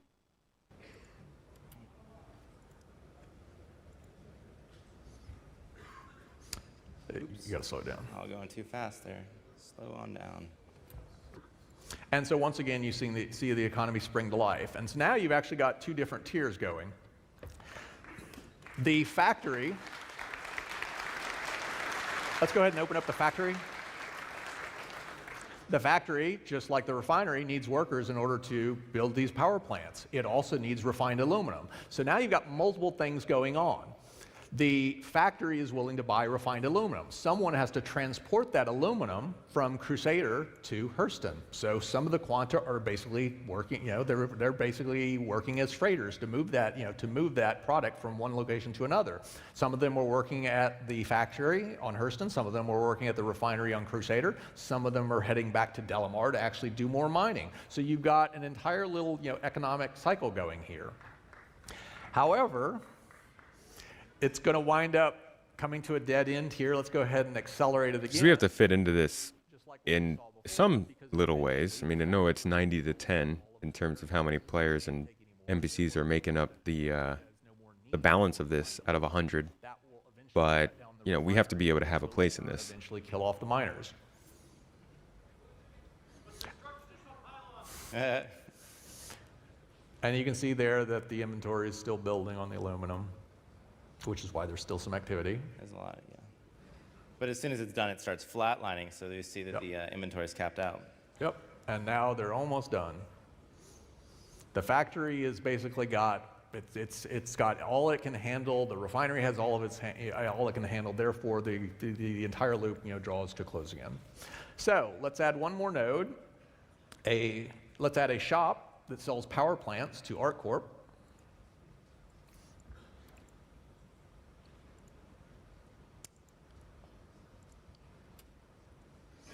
Slow it down again.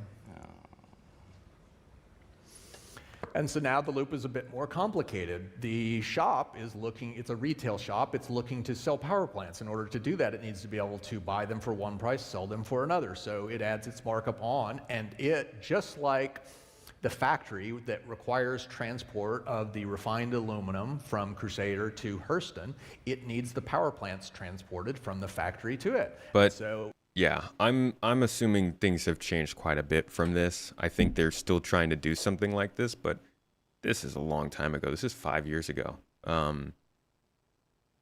We've seen things change in such smaller amounts of time than that. I bet distribution centers factor into this whole thing in ways that they weren't even thinking back then.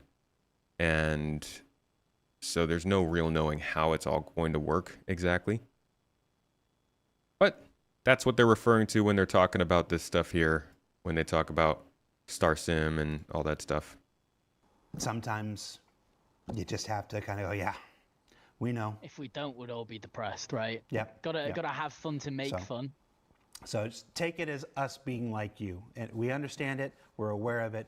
It's on the list. And just all we can ask for is patience while we try to get to everything.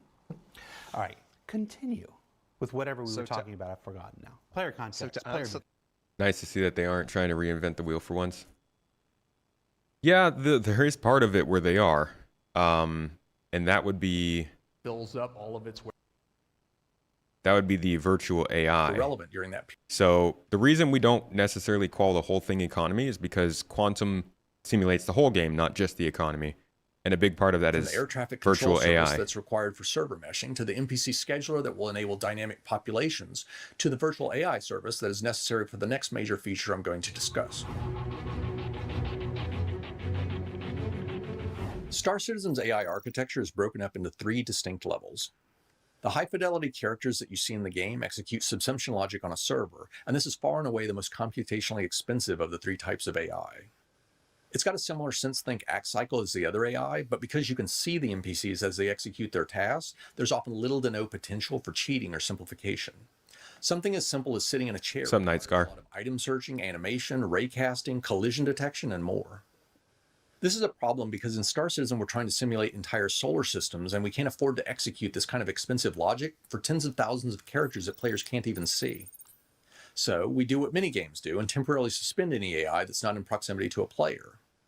This creates another roadblock though, because you can't effectively simulate an economy when portions of it are constantly being shut down and restarted, and it's the fundamental reason why quantum exists. Merging these 2 AI extremes, subsumption and quantum, solves our basic problem. NPCs look and act exactly as you'd expect when you can see them, and the universe's economic wheels always remain in motion. There's one major flaw, however, with this solution. The heavyweight subsumption NPCs that you can see and interact with don't execute any AI logic when you're not around, and thus they're severely limited in what they can do and when they can do it. Solving this issue is the responsibility of a middle tier of systemic logic that I call virtual AI.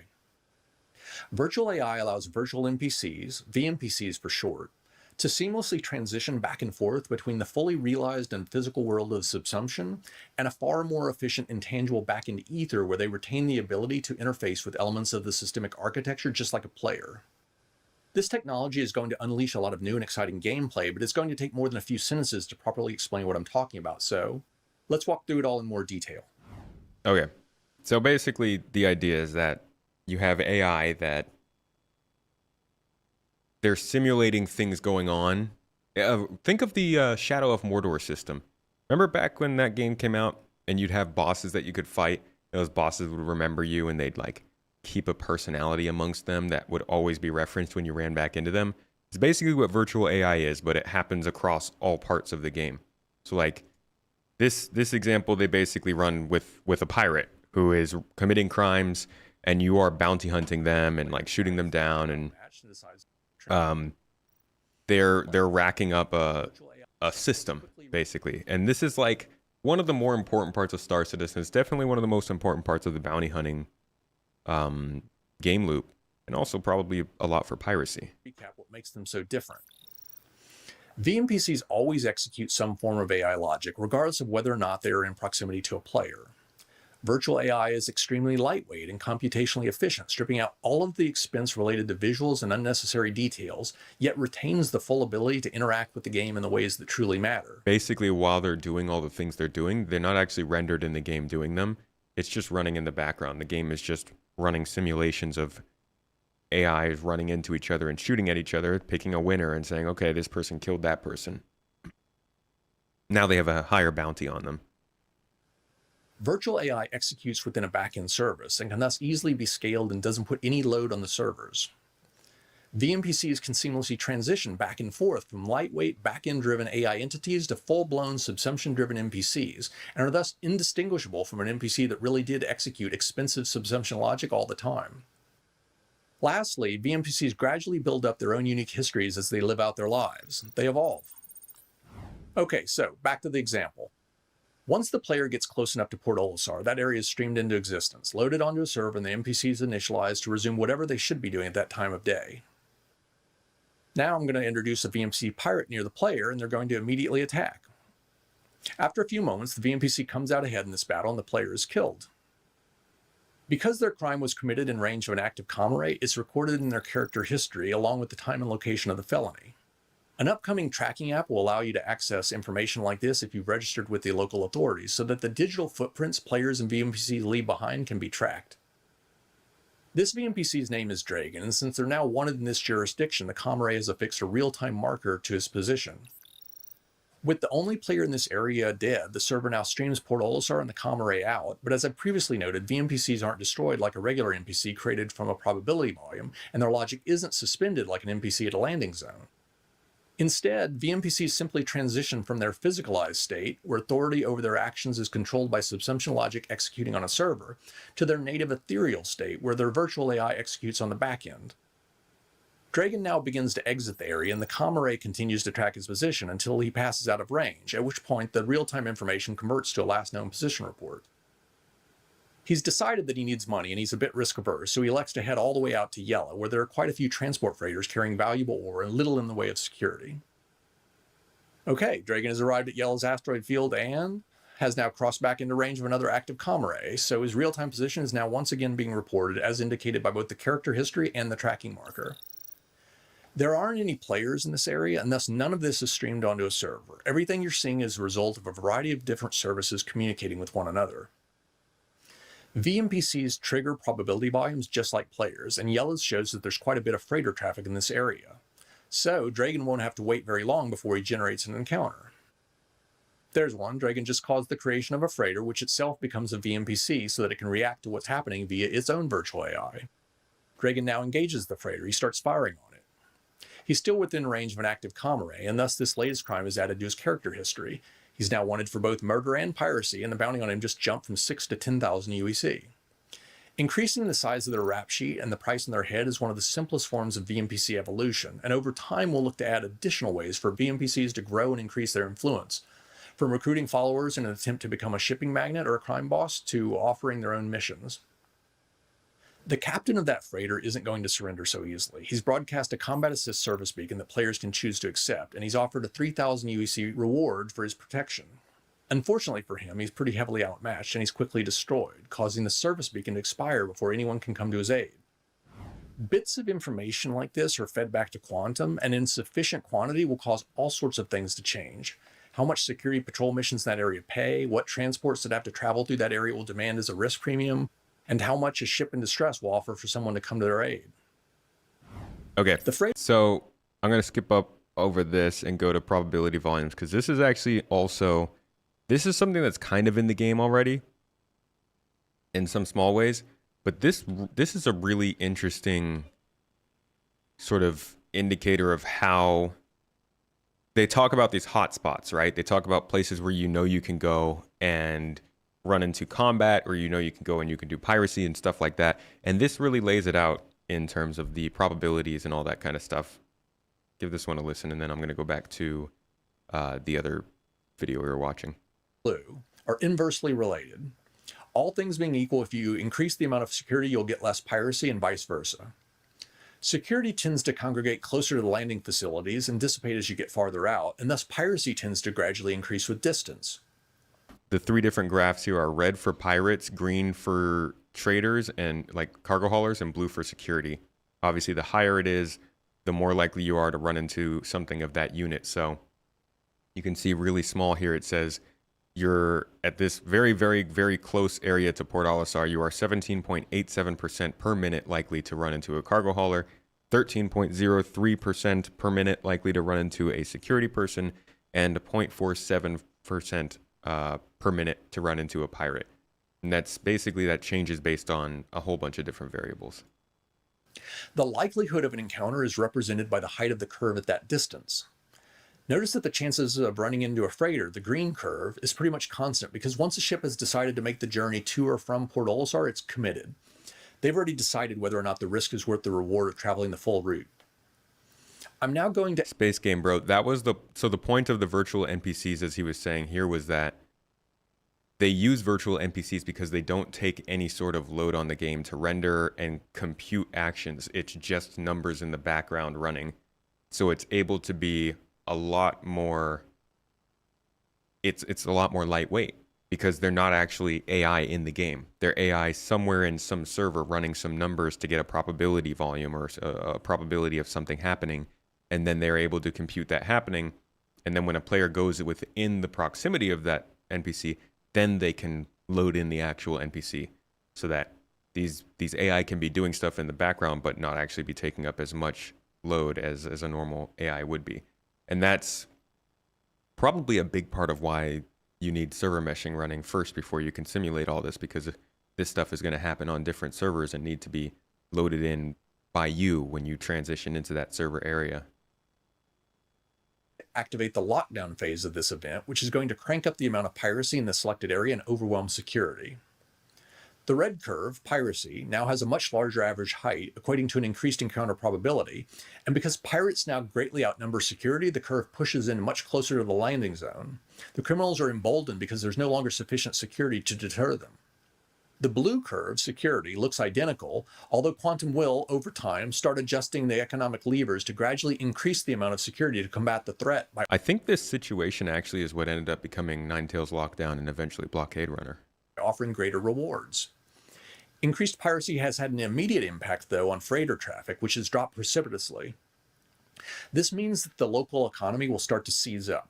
They won't be able to import food, medicine, fuel, or whatever else they need, and they won't be able to export whatever goods and services they produce.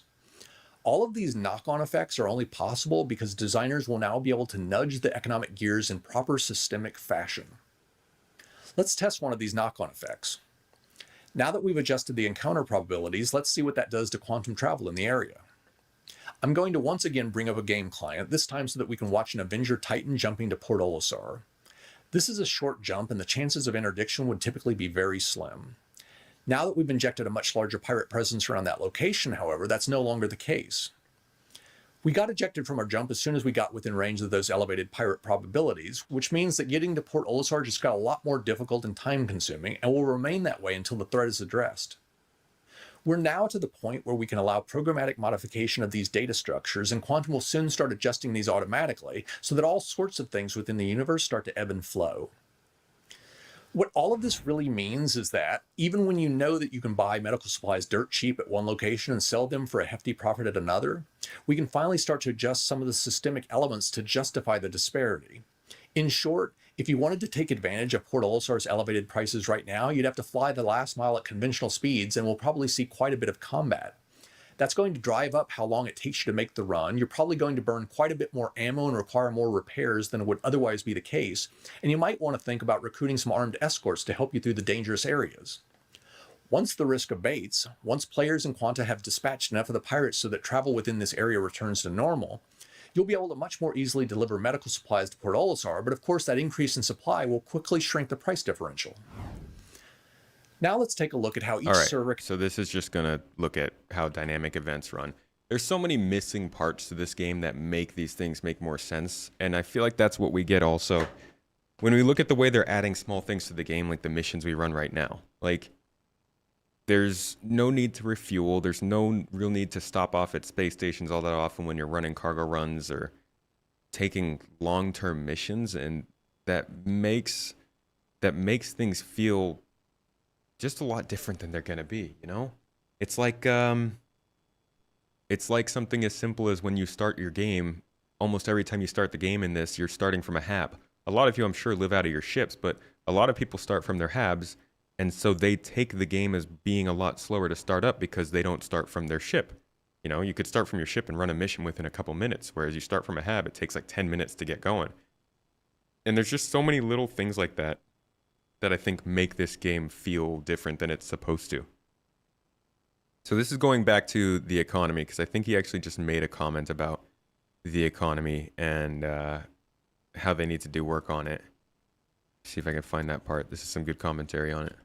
Well, that you would carry it on you, like in one of your pouches, a real like secret agent kind of thing, where only you know you have it. There's no outward indicator you're carrying it, and people would have to hunt you down. So that's like that is those things need transporting, obviously, but the hauler missions are specifically for the large scale logistics. So the hauling missions tend to generate like different because they player contract. So, sorry, Jared. I was just thinking. One of the main questions that came up was just because we have a large ship, or just because we have been doing hauling missions for a while, we've got a lot of reputation. We've been doing this gameplay for a while. Doesn't mean that we wouldn't still want to take more risky, high value, smaller volume missions. Okay, this is actually a pretty interesting one, because this is something that you'll see in the video that I made for today. Oh, I need to push that premiere back just a little bit. Push it back to 8:15. In the premiere that I'm putting, the video you guys are going to today, I'll mention differentiated cargo, and I realized they talked about it here. Let's see what they say. Are alternative forms of cargo, things like hazardous waste, radioactives. We used to have some of that. Packed up vehicles, time-sensitive stuff, small stuff, data. Are all of this still in the cards? Yeah. Data running is its own beast. I'm not going to touch that. But all of the other commodities definitely so. The future idea is we want these like kind of like certifications, gradings, where you have to sort of you know, show that you can haul radioactive goods or haul livestock and look after it appropriately to then sort of unlock those missions. But yeah, no, that is the plan. That's something we want. We want you to be able to haul these different things because they all introduce their own challenging, right? Whereas a simple box mission from A to B might be quite simple, and you think, well, I just sit in my ship. When you're like, right now, I've got to haul livestock, the atmosphere of your ship's got to be right so they can breathe the correct mix of oxygen, air, and nitrogen, things like that. You've got to make sure that you feed them, you know, stuff like that. That's the idea of what we go towards. Things like if we have perishable goods like food, you've got to make sure that it stays cold so that they you know, or frozen. You make sure that their crate stays at a certain temperature so it can prolong the lifespan of the food so it doesn't go rotten by the time you get to your destination. Things like that. Okay. Makes sense. You're gonna put animals in boxes? It's quite possible. It might be that, I mean, I can't. It'd make my life a hell of a lot easier if I just slap a box on make it. How rude. Instead of rotate trying a to little herd bit. animals onto your yeah, ship? instead of yeah. So like, here's a box. It's got a cow in it. I make the box go moo every now and then, and the box moves. Although, oh gosh, forcing Chad McKinney to make animals stick to the cargo grid, that could be fun. That's why I'm glad he lives in America. That and I sounds live in awful. England because he'd try to kill me. Okay. If I just come to him with that request. Will hauling missions or any missions ever make use of ground vehicles? Oh. So some of these are, like what's coming after 324 stuff, which is really what we were supposed to be talking about here. But it's, to be honest, I think what I've become so aware with during this stream is how little we know about after 324. Like, we know all these different details about 4.0 in terms of the features that are coming out because they've been releasing all these ISCs, but their actual plans for testing it, we don't really know anything. All we have to go off of is, again, that same video that I referenced towards the beginning of the stream, which told us just a little bit about how they wanted to do their testing, which is here.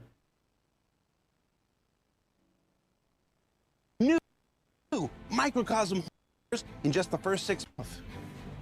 Basically, this is all we really know. Whew. Okay, so real talk. CIG hat back on. Now, you're probably looking at your screen and saying to yourself, what about Pyro and 4.0? Well, don't fret. The things that we just covered are those that aren't too dependent on continuing foundational tech work like server meshing. So we feel pretty confident in targeting everything that we just shared for the first 6 months.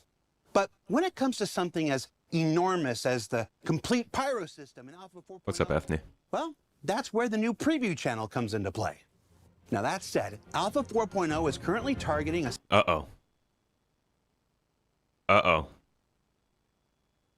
summer 2024 release. Oh, jeez. But that won't mean that you have to wait until then to play it or learn more about it. That's because in 2024, we'll continue doing play tests like the one we just completed, and you'll be able to follow along with its development firsthand on the preview channel. So how many playtests have we had on the preview channel so far? Can anybody name that? Because I remember 2. First was the server meshing test between Pyro and maybe it was 3. Was it 3? First, we did a test between Pyro and Stanton, and then we did a test between that where Stanton was split into multiple servers. Did they do another one with the actual jump points between Pyro and Stanton? Or am I making that up in my head? It was 3. Okay.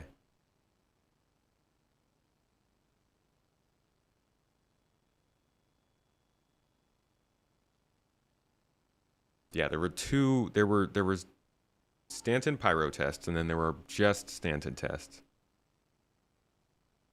We had 2 or 3 Stanton only. I thought it was 3 total.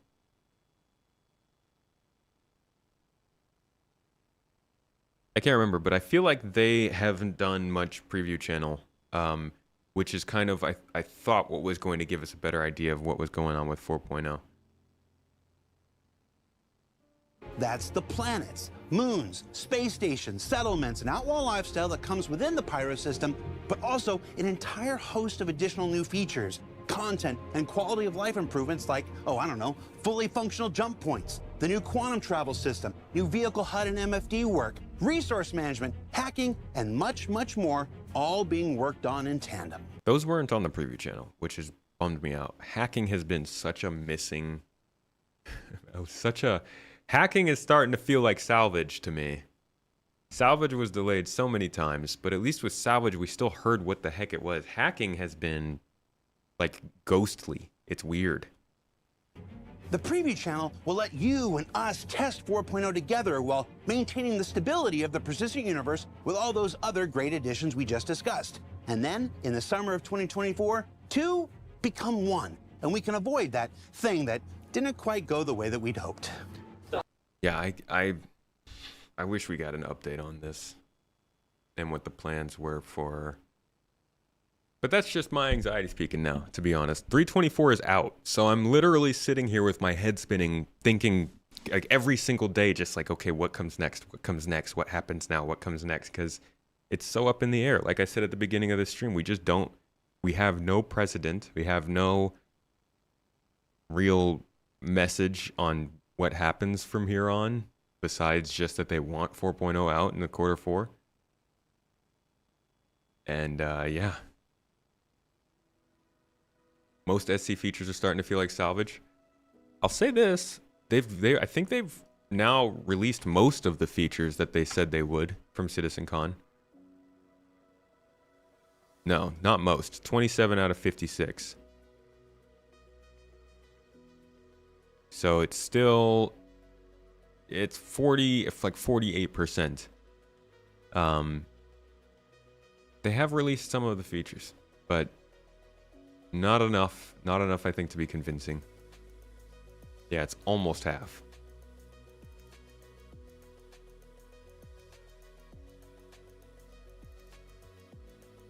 There has been so little server meshing testing that the chances of it coming out this year is 0.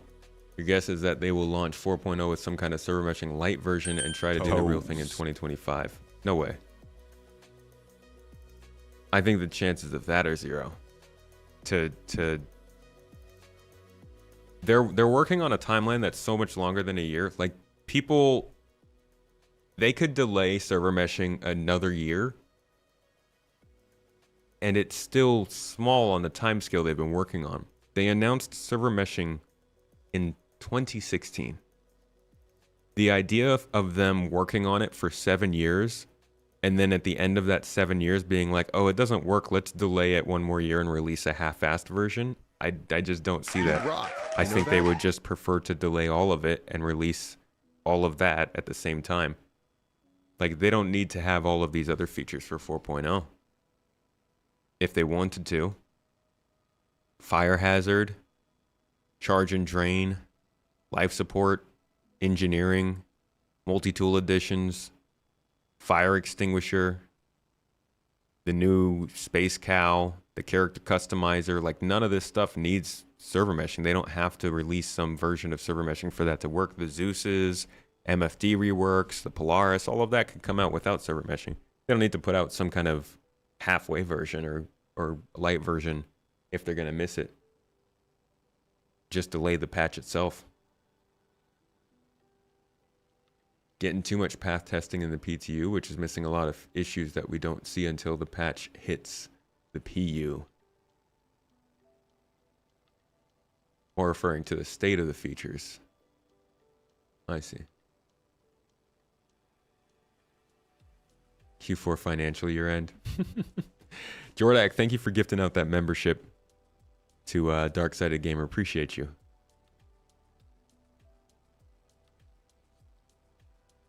Dark-Sided, remember there are exclusive videos on the main page you can watch now. Members only videos on my YouTube channel if you want. IAE, they will talk again. Pyro, I think you mean CitizenCon? IAE, they don't really put out new information.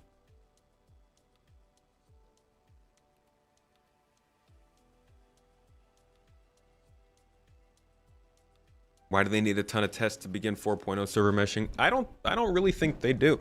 Like, I think that they will probably try to push it into Evocati sometime soon. It's just a matter of how long they have to test during that phase. But I do think that whatever it is, they probably... God, I hope they say something this Wednesday. Have they put out their This Week in Star Citizen yet?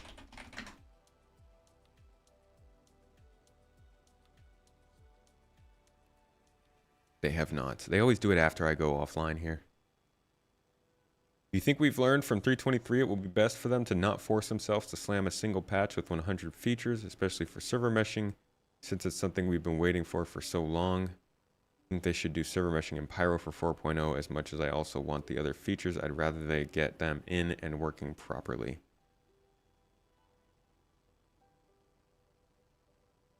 If they put 4.0 on PTU, they might as well take down live. Figured it'll be PTU for well over a month and no one will have interest in live. Just your opinion. There's a lot of people who just play Star Citizen, which, as surprising as it is definitely the case. I've seen comments on my videos. I've gotten messages from people. There are people in my Discord who actually play this as just like a normal game that they're just hanging out and playing, and they don't really care about seeing the newest features. So I think they should still keep live going. Is 4.0 expected to arrive when a CitizenCon starts? Most people would say no. I don't even think that's the expectation they want to set.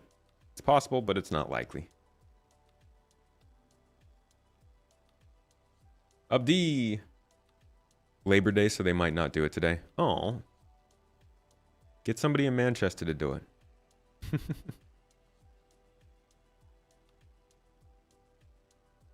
Not sure if it's 324 thing, but you love how there is literally a beacon at Orison so they can find the landing area better. They've been adding those to cities. They've been helping.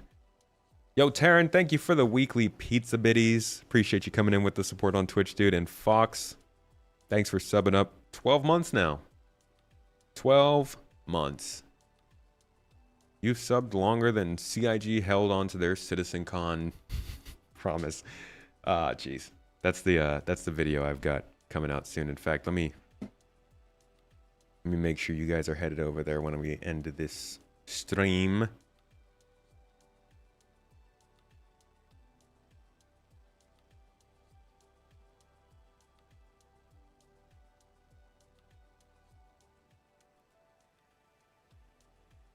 think 4.0 should be a spaghetti patch. Only keep the features that stick, and anything that has a problem move to 4.1 or 4.0.1. Can we do a 4.0 for CitizenCon and then a 4.1 in December? Am I insane? Should I be institutionalized? Taryn, you're one of those people you just play live and enjoy the verse and playing with friends? Yeah, it happens. Rage Against the Machinima. Your main hangup is you believe that they said they were going to do multiple server meshing tests this year, and we've only had like 2. I think it was 3, but yeah, that's what I was talking about. It is lighter than we expected.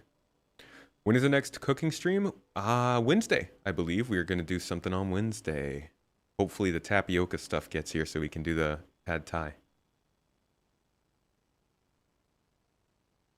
Your doomer theory is that server meshing simply doesn't work when scaled up. In your mind, this is the only reason why they are not testing server meshing right now and why they don't even talk about server meshing at all.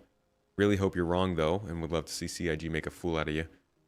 I'll hit you with a hopium theory to balance it out.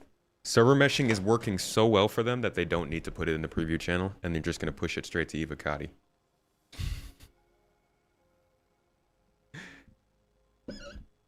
Primary objective should be to get the project out of 3.x. Yeah, primary objectives should be getting server meshing out. Release Squadron 42, get us server meshing, and then move on from there. But yeah, it's just gotten to the point where it's annoying waiting for 4.0. But, you know, that's where we are. Next time we have some kind of information, I will make sure you guys are updated with it, but for now, we don't really know what they're doing with 4.0. I expect it to go to Evo sometime in the next month. I hope it does, I guess I should say. But we'll see.